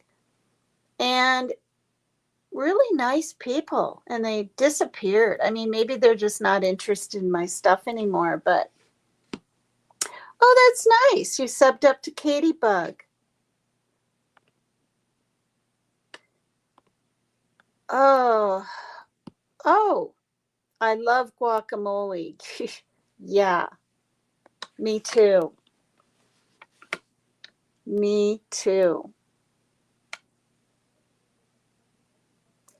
Yeah, I need to get the proper amounts. I mean, when I was in the ER the other day, he said 6 to 8, but he really kind of pushed the 8 ounces a day. And apparently this bottle, which I'm going to get rid of, I'm going to put it in the recyclable thing under my my sink. That's 2 8 ounces. That's 16. So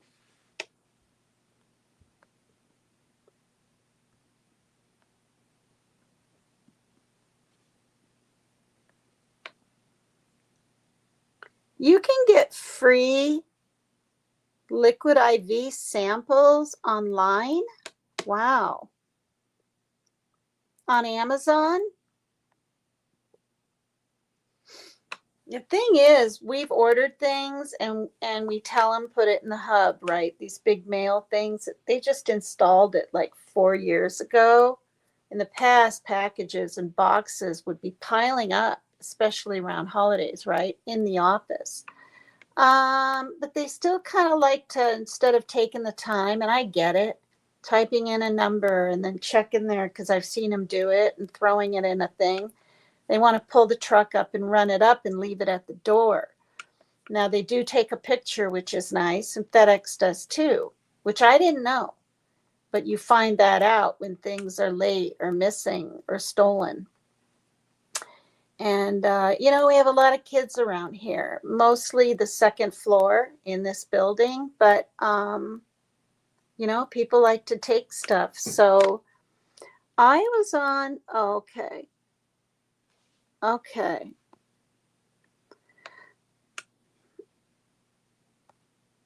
Yeah, St. Elmo's Fire is a nurse, or used to be a nurse. And she says, at least get your blood work done, just the basic panel, even if you need to pay cash. Wow. I read those CVS and Walgreens Minute Clinic can order labs in some states.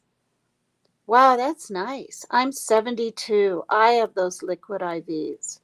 Wow. Yeah, in August, I'm just going to say this. I'm getting the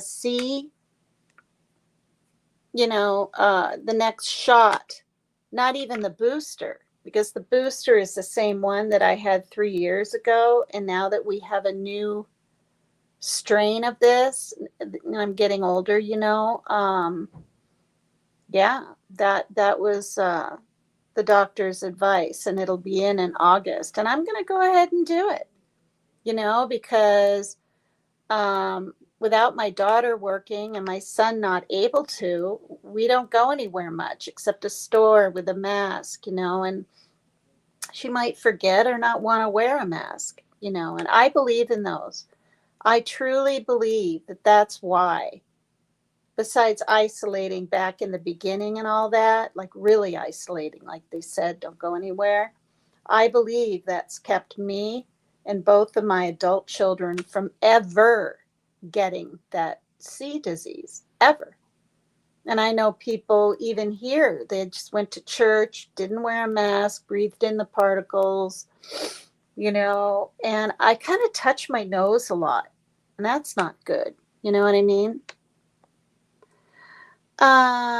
Liquid IVs, it's pouches. You add to water. You need 64 ounces supposedly. Well, I don't know if you saw this, but this is one of them. And I have, because my friend at the office here at the complex, she told me about these. And they've always been up high above all the cheap $1.99 and $2.99 little crystal lights, right? With all that sucralose and aspartame. $10 for this. And then I have a green grape box. And yeah, so I know what you're talking about, and I'm taking them. 64 ounces I need. How much is that? 8 times 6 is 48. 8 times 8. I need 8 ounces of that. Well, I'll be honest. I'm lucky to even get, well, not even, but I'm doing about 1 16-ounce of that, and it's sipping on some water. I mean, I like right now while I'm talking, I should be sipping on water. But I think in roughly 10 minutes, I'll end this live. It'll be 2 hours. It's nice to catch up with everybody. It was really nice to see Rebel. So yeah, at least get your blood work done. You know, that's the thing, St. Elmo's Fire. When I was sitting there and they were dripping the bag or whatever it is, what is it, saline solution or whatever that's going in my arm to hydrate me, they came again and drew my blood. And I said, I'm not trying to complain because I know they got to do what they got to do. But I've already had my blood drawn. Well, we need to do it, you know, every 2 hours or 3 hours since you come in, but an hour had gone by. And so, they said, and they didn't tell me why. And I asked, because that's what I do. And they were checking the enzymes in my blood to make sure my heart was okay. So, you know, that gave me some reassurance, but I assumed it was okay. But that was the testing that they had to run. And so the first 2, the enzymes were not elevated, and so they didn't have to do a third. If the second one was elevated, they would have waited 2 more hours and done a third one. And that's why I got to go home at least by 8, because I really didn't want to be on my bicycle at like 10 o'clock. And I could have called like a cab. I get a free cab on my food stamp card, you know, and stick my bike in the back. And I've done it before. But it was nice out. It was 80 that day, and it was still light out. And even though my helmet I thought was stolen, they couldn't find it. For those of you that didn't hear, I did a live. You never know what a day will bring? I think it's that one. The firemen came in a big ass long fire truck, parked down by the dumpsters. I thought there was a fire somewhere, and knocked at my door with my helmet. I mean, it was just, and then instead of handing it to me and just leaving, they were like, I can't wait till my bangs are a little bit longer. They were like, so how are you feeling? And then because I was in distress and hyperventilating and having a literal panic attack, I recognized the guy on the left that was leaning on the front of my door, and then the other one that was out front that handed me the helmet. And I told him, I said, it was just dehydration. It wasn't along like with my heart not being able to pump right, you know, and that was really nice. And then I watched to see if maybe there was an emergency somewhere. Now, usually when there is, an ambulance is with them, and there wasn't. It was just the fire truck. And of course the lights weren't spinning or whatever, like on top. But I thought, is there an emergency somewhere? I looked out my son's window, and they immediately left, pulled around, went by all the storage units out the parking lot and left. And that was so nice. And I think it's partially too because they knew I was concerned, because someone in the hospital in the emergency area made some phone calls and inquired. And so it ended up in the fire truck instead of the ambulance where I was with my bike. So that was really pretty neat. And then boom, the very next day, my daughter finds out she has a job. You know, it's when there's some negativities and bad times in your life, you know, hopefully the positive will outweigh it. So I need 64 ounces. See, I haven't even had half the amount. And maybe that's why I'm feeling like a little bit lightheaded. There is no doubt in my mind that I'm not dehydrated some, because yesterday I got only one of those in. The day before, I think I got 2 with no hydration packet. And the day before, I think I got on the 2nd, on June 2nd, I got the drip thing. And then the next day, I couldn't go to the store. I thought I could. I was too weak, too tired. I felt almost sick. But then the next day, I had just a burst of energy, and we went to the store and all that. And I had an IV fluid thing. We all did when I got home. And then the next day, I didn't have one, or Saturday. But then just, 16 ounces of water. It's just not good, talking to you guys and thinking about it more and learning that I really should have sick. I mean, I'm going to be running to the toilet every flip hour, but that's okay. And if my doctor wants me to go back on the water pill, like, I really don't want to. And I'm on lisinopril and metoprolol, which is, to lower my blood pressure.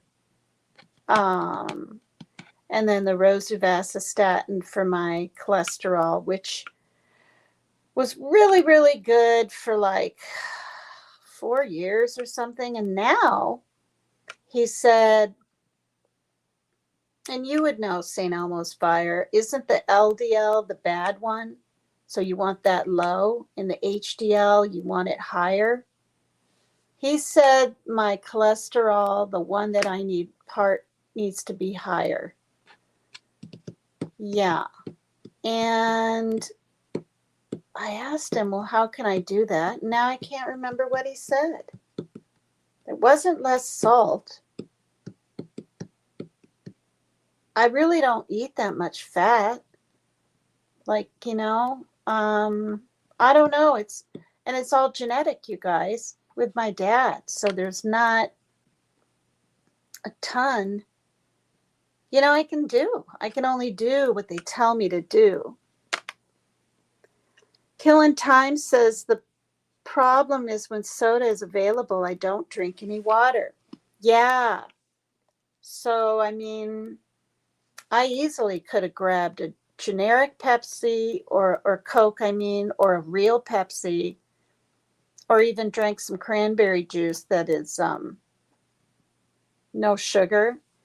And I also find if I fill up my water the night before, then it's ready to go. So when I'm thirsty and whatever, and luckily I don't drink coffee all day and this kind of thing. If you do, you're really dehydrating yourself. I'm going to go ahead and allow myself on the days that I want it, like especially in the winter time. Like I had no coffee yesterday. I didn't have any the day before. The day before I had a cup. Today I had a cup. And it depends if we have creamer. I bought the birthday cake kind for the kids. They're not even kids, for people that think I'm giving my kids coffee, my grown adult children, so they could try that. And it's too sweet. I prefer the Italian cream, tell you the truth. I mean, it's pretty good, and there's caramels out there which are good, and the cinnamon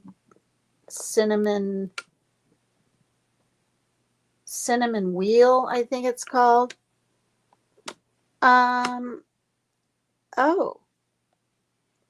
It was on the Liquid IV website, but I got a code from a YouTuber. I was watching.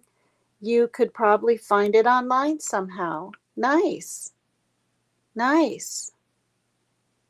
And that's the last comment on here. So I'm going to go, because honestly, like, I haven't really eaten much. I had a little bit of chicken salad on a piece of bread.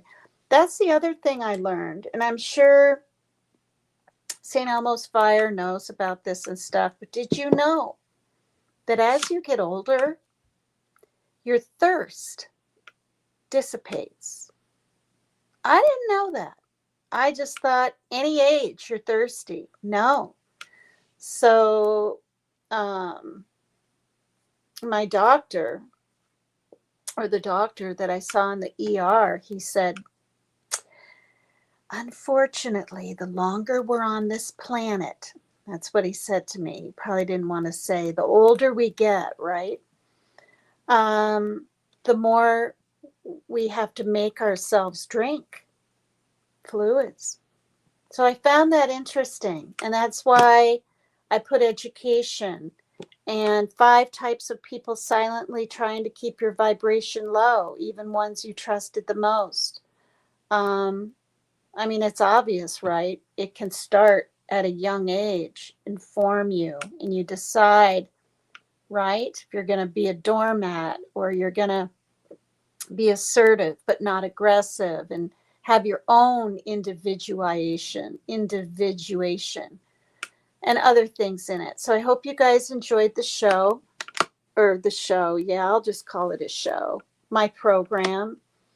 And again, Barbara Thompson, I'll make sure Parker gets that. And take good care of yourself. Thank you so much, St. Elmo's Fire.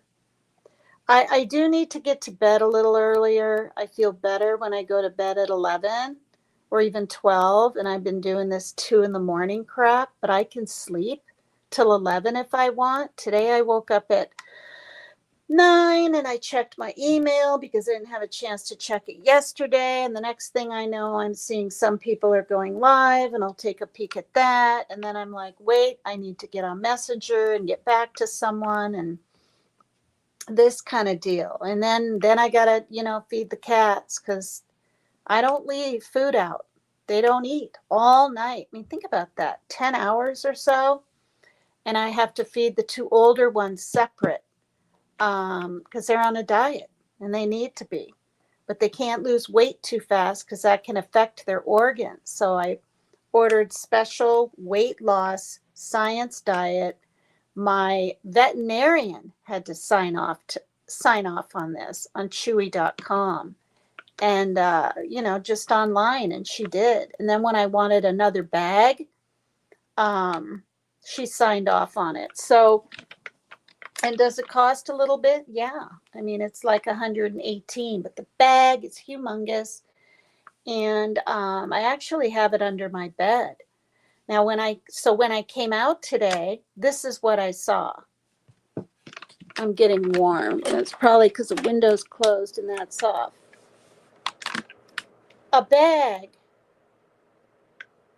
was pulled out of the garbage box thing by probably Panda, my older kitty that's 11 years old, the big black and white tuxedo one. Because when I walked into the kitchen, that cat was gnawing on it. Before I got to the kitchen, this long a piece of like cat hair and whatnot in this dark red area, which I wasn't positive what it was, but it looked plasticky and of course slimy. Boom.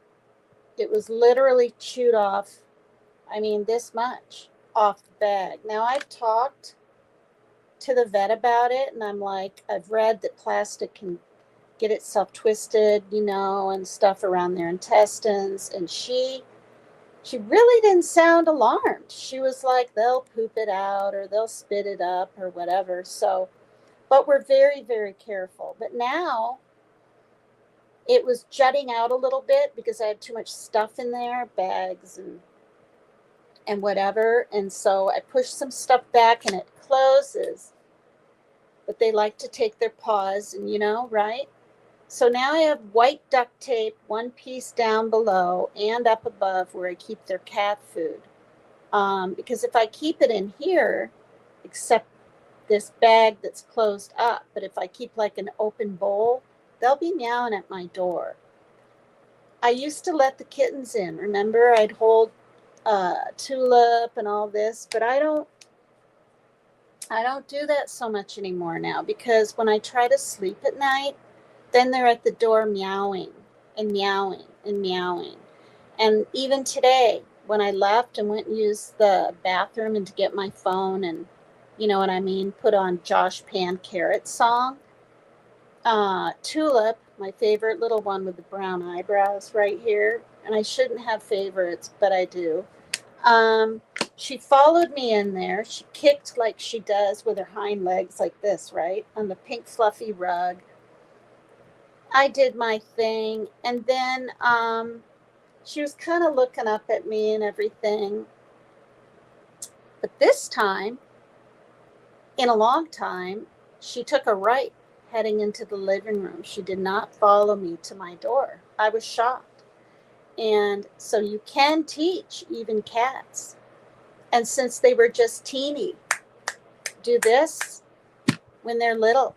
That means, you know, leave. And they don't know. They don't like it. You get behind them and they learn. We can just snap our fingers and they'll leave. They'll jump out of the windowsill area and whatever if they're not supposed to be like in my son's room. So, oh, thanks, St. Elmo's Fire. Thank you so much. What is my favorite color? In all honesty, because, you know, you think about that kind of when you're younger. I mean, I know you're not asking me when I was younger, but it was like orange when I was little, you know, like elementary school age. And then it became green. I don't know why. But now, and it has been, and it's not because my mom's favorite color was yellow, but from like the age of 40 something on, it's yellow. I love yellow. And the brighter yellow, the better. And yeah, that's my favorite color. And individuality. What did I say?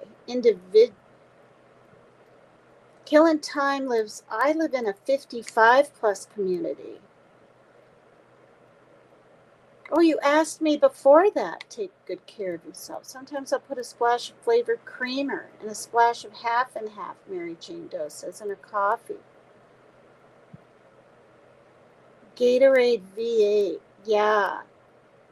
You know what I found at the store like 10 years ago, and I didn't know they made them, are those spicy tomato juices. I mean, obviously, right, they're not what is that drink called? Bloody Mary.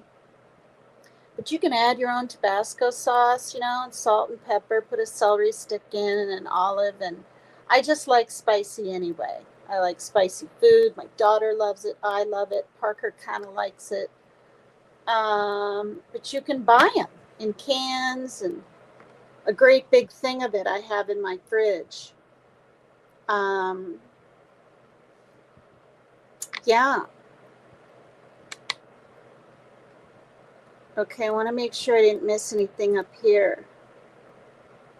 Oh, I did miss some stuff. My son is here. Barbara Thompson, laugh emoji.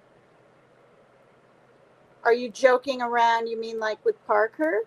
Or your real son arrived? Wait. Oh, Lord. Oh, I missed quite a bit here.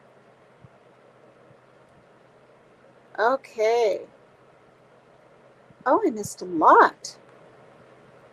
Okay, it only is bringing me up. Wait. Maybe that's because it's only bringing me up, and I watch back my lives, you guys, and I read all my comments and all that. To where it says they were checking prothrombin. It's the amount of sloughed off dead heart cells in your heart. Ew, they were? If you have them present, you are having a heart event. Wow. They keep checking every 3 hours. First 3, then 6. Gosh, I could have been there till 2 in the dang morning or something. Well, I definitely won't ride my bike home when it's dark. I mean, I just won't. We've got a homeless population kind of near us in the woods. It's not as bad. But when they pulled, and I feel bad for homeless people, all these bicycles, we're talking I'm not making this up. 30 feet high, bicycles and all this stuff, and it's like, where do they go, right? Killing time. I'm smack in the middle of the country. Good old corn country. Too much sodium or potassium isn't good for you, just like too little. That's right. And just to let you know, is it Dasani's? Dasani's. The reason they taste so good, fresh, one reason, they add sodium. And Propels, we used to buy Propels a lot. Strawberry kiwi, the lemon ones, berry, we've tried them all. Sodium added. Who needs that extra salt? Sorry, Mary Jane was massaging my back. Oh, you're so funny, Rapper. I'm back. Thank you, darling. And then there's a foot. Massaging your foot? Is he really there with you in New York, Mary Jane? I mean, I think you guys are playing around, but maybe he's really there. How was your birthday, Rapper? Oh, wait, Mary Jane Doe put a laugh emoji. Okay. Most headaches will go away with just 8 to 10 ounces of water. Well, what I think it is that I haven't eaten yet, and it is 4:15, so I'm going to make an early dinner instead of waiting till 5. And got some chicken breast. I'm going to fry that up, and I dipped it in egg and put it in cornflakes, and Shaylin really likes that, but it doesn't, and I did the flour before, it doesn't stay on the damn chicken. Like it doesn't, you guys. So anyway, it comes off and I scrape it and put it on, but 64 ounces of fluid every day. When I get off this, I'm going to instantly get water in a different bottle and get rid of that one. I'm not on blood thinners. Thank God. Not yet. Knock on wood. Whatever. Baby aspirin I am. I'm on that every day. And my friend gave me a big bottle of the 81 baby aspirin that you just swallow. But I want to look up, I think chewing it, right, is supposed to be what's best. Now, I do have a bottle of that in my backpack because when I had to call 911 about my something else before, the guy literally told me because of my heart history, he said, I want you to eat 4 baby aspirin right now. He told me that. So I did. You take both of those meds too, says Barbara Thompson. Metoprolol and lisinopril.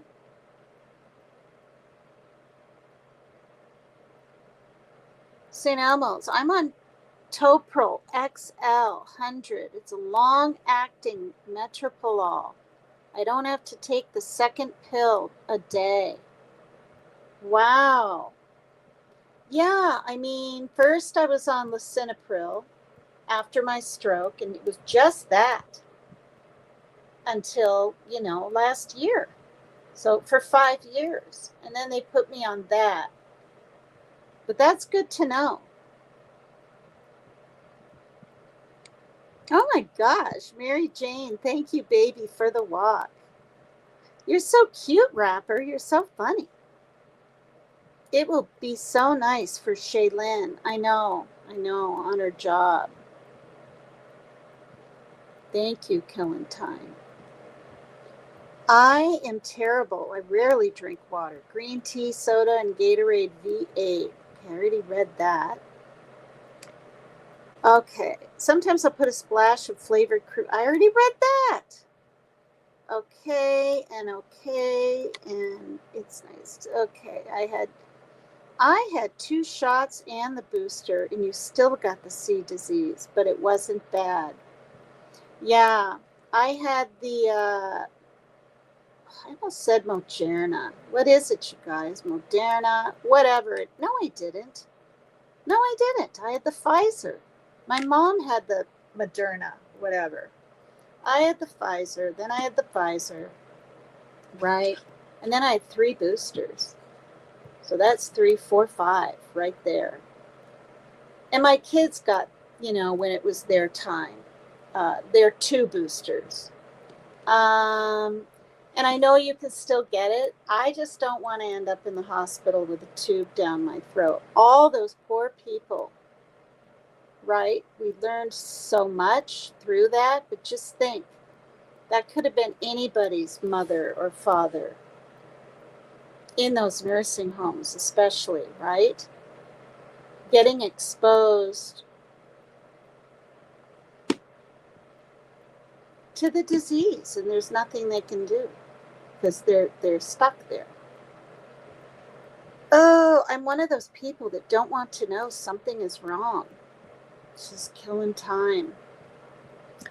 Yeah, I mean, I don't, I need to be smart about it, and I need to just do it before things get too intense.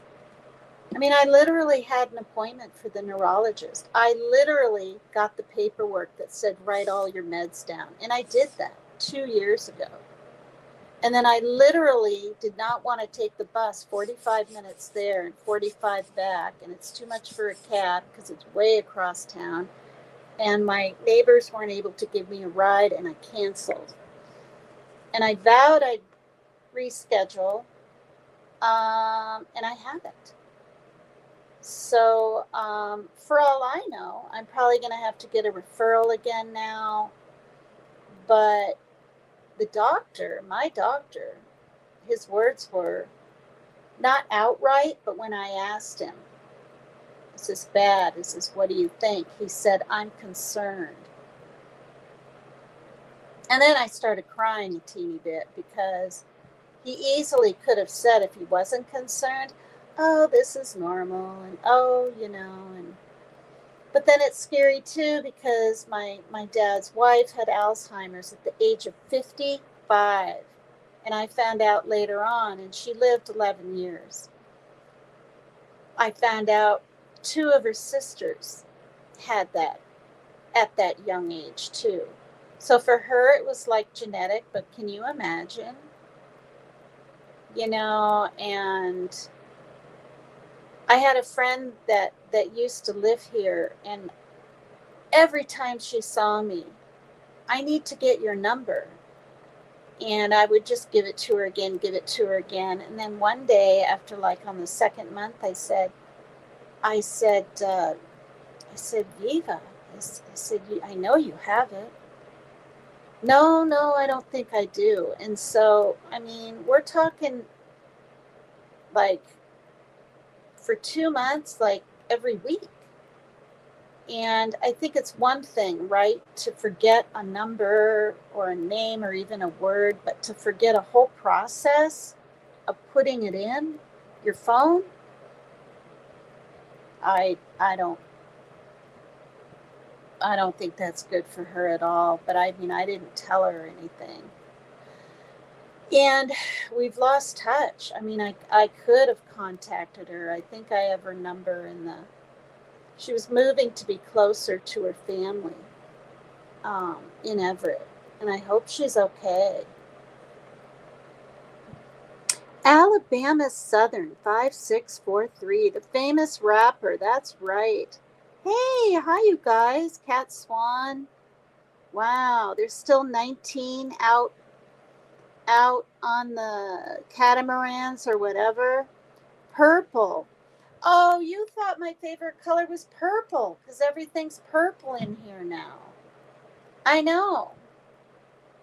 I mean, for people that haven't seen my room, I don't know how well this is going to do, but I've got my fake purple flowers up there, and I changed the photos. And the reason I have that purple little rug on there is it's completely chipped away on the, what is it? The bed dresser thing. I got that. And I got my,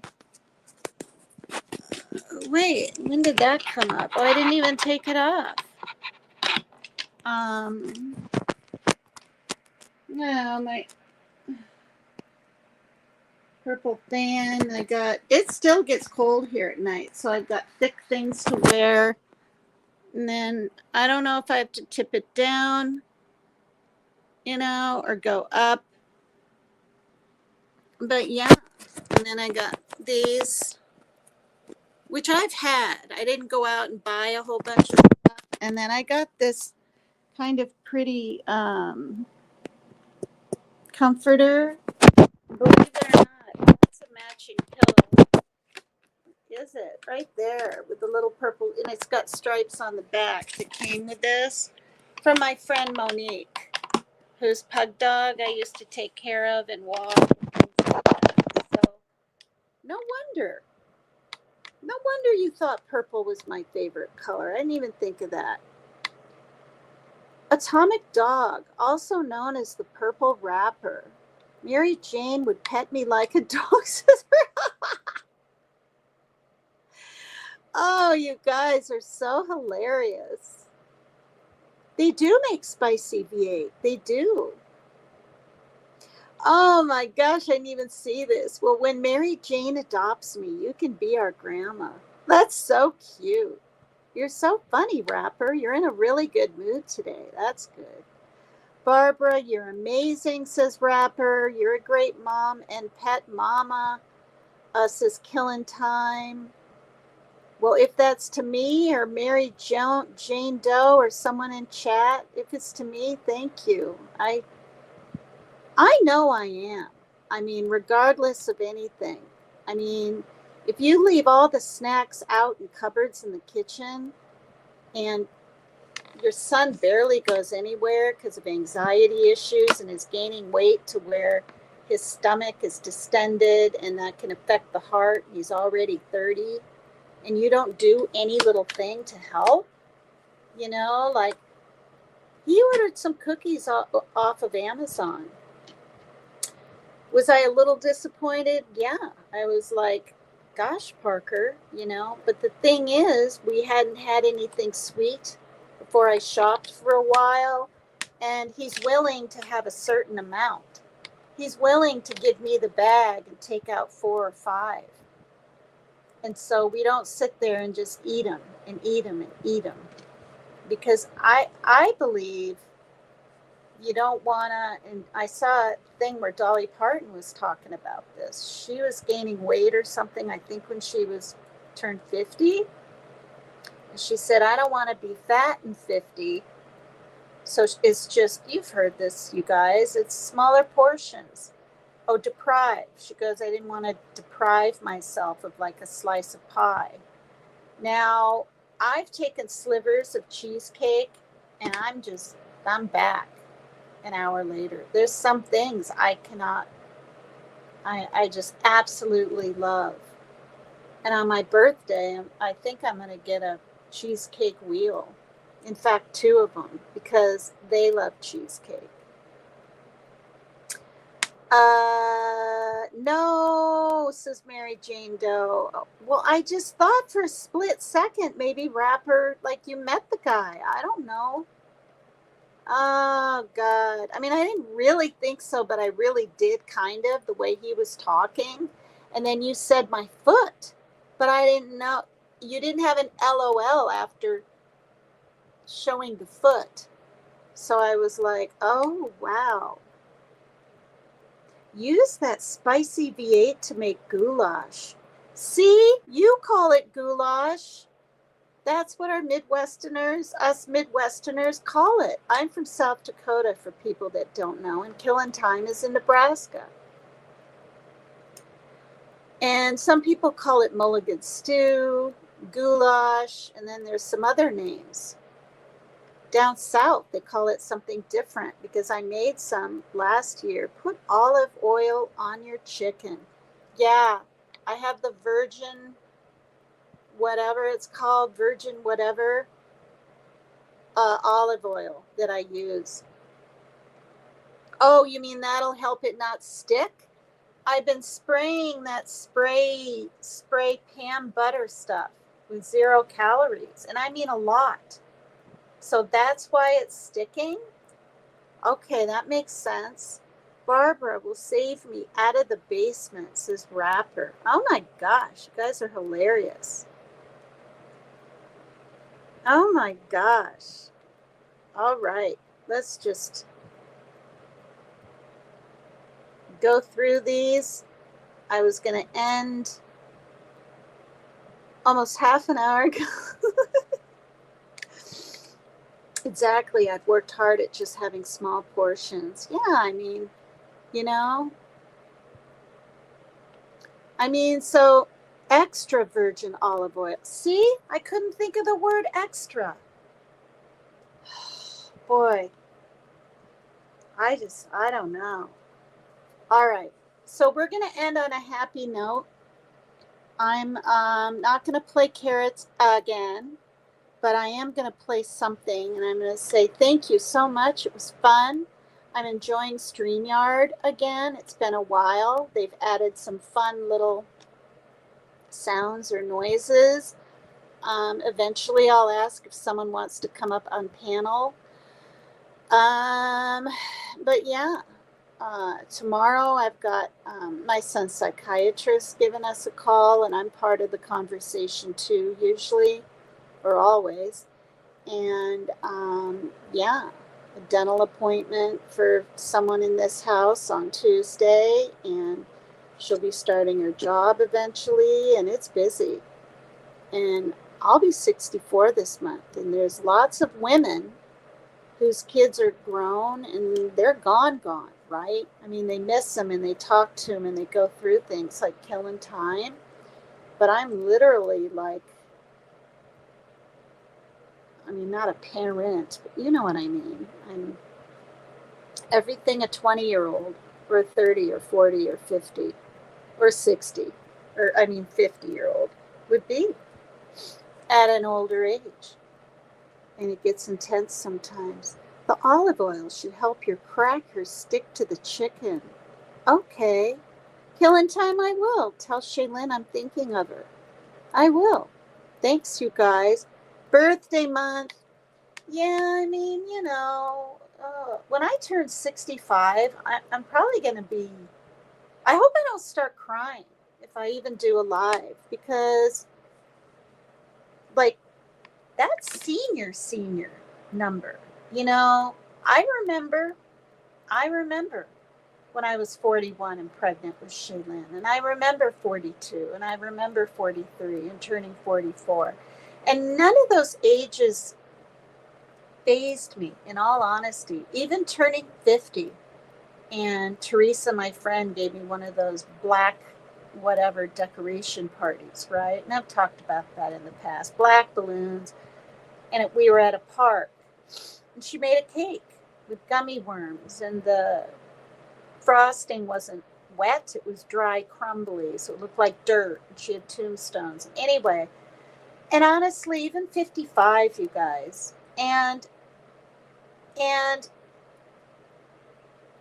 But turning 60, that was kind of weird. Like, just the number alone, I was like, oh my God. So then every year after 60, what I need to do is just be grateful, right? I'm fairly healthy. And still alive and kicking.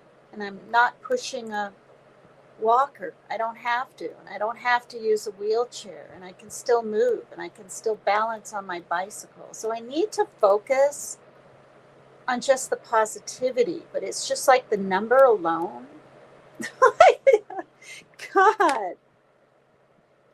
Oh my God, that's right, Barbara. You told me that once. You're the 19th? Oh no. Killing time. My oldest sister's birthday was June 19th. My sister's birthday, who's gone now, Ashley, due to her cancer, is June 20. Always sent her a card. My first ex-birthday was in June. Yep, my girl, she's 20, out enjoying life. Got a boyfriend. He seems nice. That's just wonderful. I've already told my daughter, I've had talks like this. You ever get abused, because it can happen later on or even after marriage. I mean, it did with me. I mean, I shouldn't say that on here again, but it did. People change. They expect more from you. Kids come in the picture, whatever. I mean, especially like physically or even constant verbal. Please let me know. Don't be one of these women, right? And there's many of them that suck it up and keep it inside, and they're embarrassed. Maybe they made the wrong choice a year later of who they married, and oh, everything's fine, Mom, on the phone. And then either A, you're finding out later on that there's been terrible abuse, or God forbid they disappear, or God forbid the person they're with or they marry isolates them from family. So I just want my daughter to know, to be aware of the signs and not do what I did, which was, oh, I'll cook a better meal, or oh, I'll be nicer, or oh, we'll have sex even more, or oh, if I have a baby with him and he wants a baby, he'll love me more. No. It's not how it works. Yeah, and I've done lives on domestic violence and the control wheel, and I've taken classes through New Beginnings that were free here for 9 months. So, but yeah, I mostly had to learn the hard way that unless they get some kind of therapy, or if they're drinking or rugging, I guess I can't say drugging, and they don't get help, they're not going to change. I don't care what they say. They're not going to, if nothing changes, nothing changes. And I'll end with this. Being with them isn't the most dangerous time. It's when you want to leave. So keep it secret.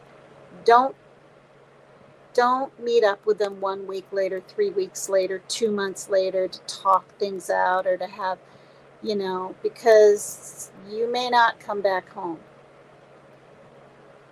And at least go with someone is what I'm trying to say. Don't be alone with a person you're leaving. I mean, this true crime stuff, you guys, story after story. That woman met her ex or whatever in the parking lot, and kids don't even have to be involved, and it's that's the most dangerous time. And there's help out there, and maybe someone wants to put that in chat, but I want to end on a happy note, so I'm gonna I got to meet the boyfriend's dad. He was nice. They live in Iowa. That's wonderful. Oh, you're funny, killing time. I'm afraid for her boyfriend. LOL. Barbara, your birthday's on the 24th. You need to remind me in Messenger. Just please do. People should share their location with a few close friends or family. Yes. I told my girl if she wants to come home, get on a bus. She said, oh, he will bring me home. Well, that's wonderful. That's super nice. I told my daughter, when you meet someone, and you really think, this is, or before you even, I don't know, it came up. And I said, well, I did. I said, you'd be wise to do a background check. I mean, and I don't even know if all the information's out there that's needed, but it'll give you an idea if they're in and out of jail kind of guy. I mean, we're in a different age. 2026 is so different from the 60s, 70s, 80s, 90s, 2000s. Her boyfriend is quiet, smart, and totally unlike us. True that. That's funny. True that, says Mary Jane Doe. Yeah. I mean, I went on a dating site. I went on Meet Me when I was 50, and that's how I met Dennis. And we were together 4 years. And I felt sort of young and invincible, but good grief. I was putting myself literally out there and in harm's way. And there's so many, you guys. People can pretend to be whoever the hell they want. And my own son is like, well, I'll make sure I talk to him on FaceTime and then I'll know they're nice. I'm like, Parker, people can say anything they want. They can act like anything they want. And they might just want, your SSI card. I mean, you know what I mean? So I can't deal with all that. I mean, I can't. I'm like, when you have your own place, or you're in a home someday, or you're living with your friend, down in Marysville or something, your life is your own. But I don't want people having my direct address, and it's, I don't want it. And so, and he understands. You have to be extra safe and careful these days. Thank you again, Barbara Thompson. If anybody wants to tip me, your hostess, with the non-mostess, I'm getting tired now. They can. I have a Cash App and a PayPal.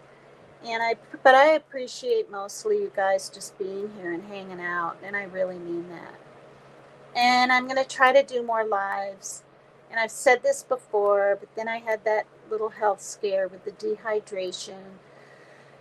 But yeah, I want to come back and be more connected. So I'm going to put a song on. Love you. This is Megan's Shenanigans. Yeah. And I'll say right here on here, because Lionel watches my lives now and then. And I told Team Rose I hopped in to say hello. I said hello. And he goes, PCT. And he seemed kind of happy to see me. And then I said, yeah, I've been doing this, or I said something. He never saw it.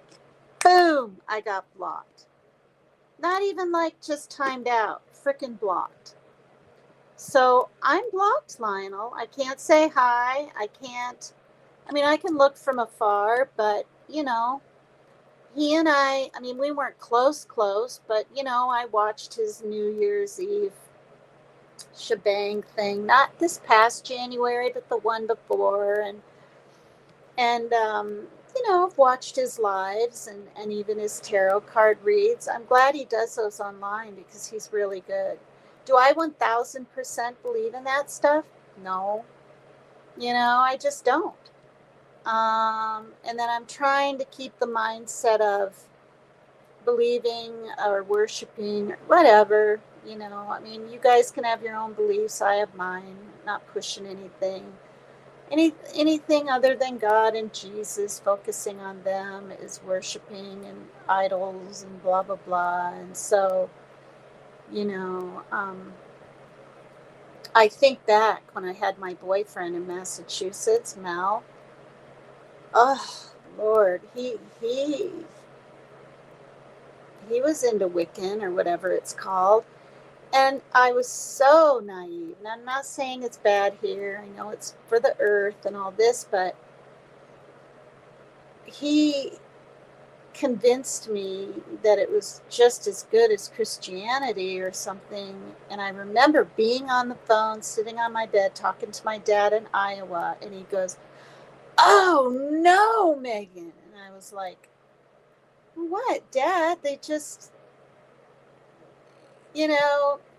have sessions and sit and talk, and they're close to the earth, and they believe in God, but not this and not that, and but this and whatever. And he sounded scared. And now in my older age, and after reading the Bible and knowing how religious, so to speak, incredibly spiritual my dad was, no wonder, right? But I was in that relationship for a year, and then Mel told me he went to this thing where everyone, or the women, were wearing these like see-through white cloth, I don't know what. And that was during the time I was literally seeing and finding out he was a sex addict. like for real. And that's actually the reason he wanted to become a masseuse and all this. And so when things were just getting really weird, and I gave my, and also I had gotten pregnant, and that's where I had my, abortion, and I was 30, and it was intense. I mean, but I said goodbye, and he's like, "You'll never leave me." I'll never forget that. "You'll never leave me." And I did. And I haven't looked back. And I can't remember his last name even, and I don't know if he's dead or alive. I mean, I wish him the best, but he supposedly was even a priestess or something. And I thought priestess, that would be only women could be a priestess. And maybe that is the way it is. But I'm sure there's probably a lot of comments on what I just said. And instead of squinting and getting close, I'm going to just end my live and bid you farewell for tonight. Thank you so much. Love you. And look at the glass half full, not half empty.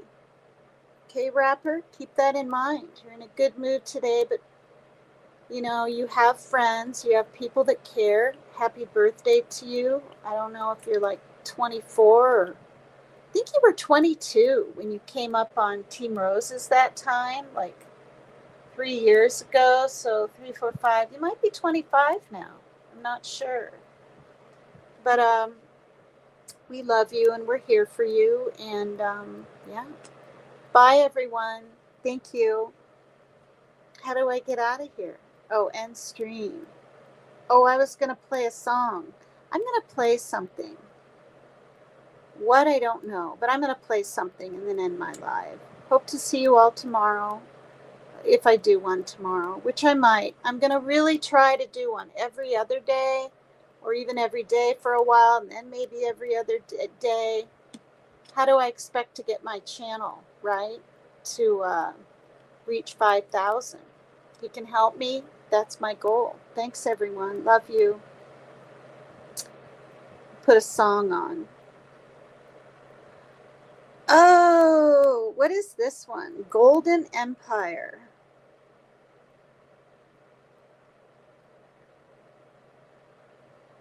Can't remember. I'm going to play Golden Empire.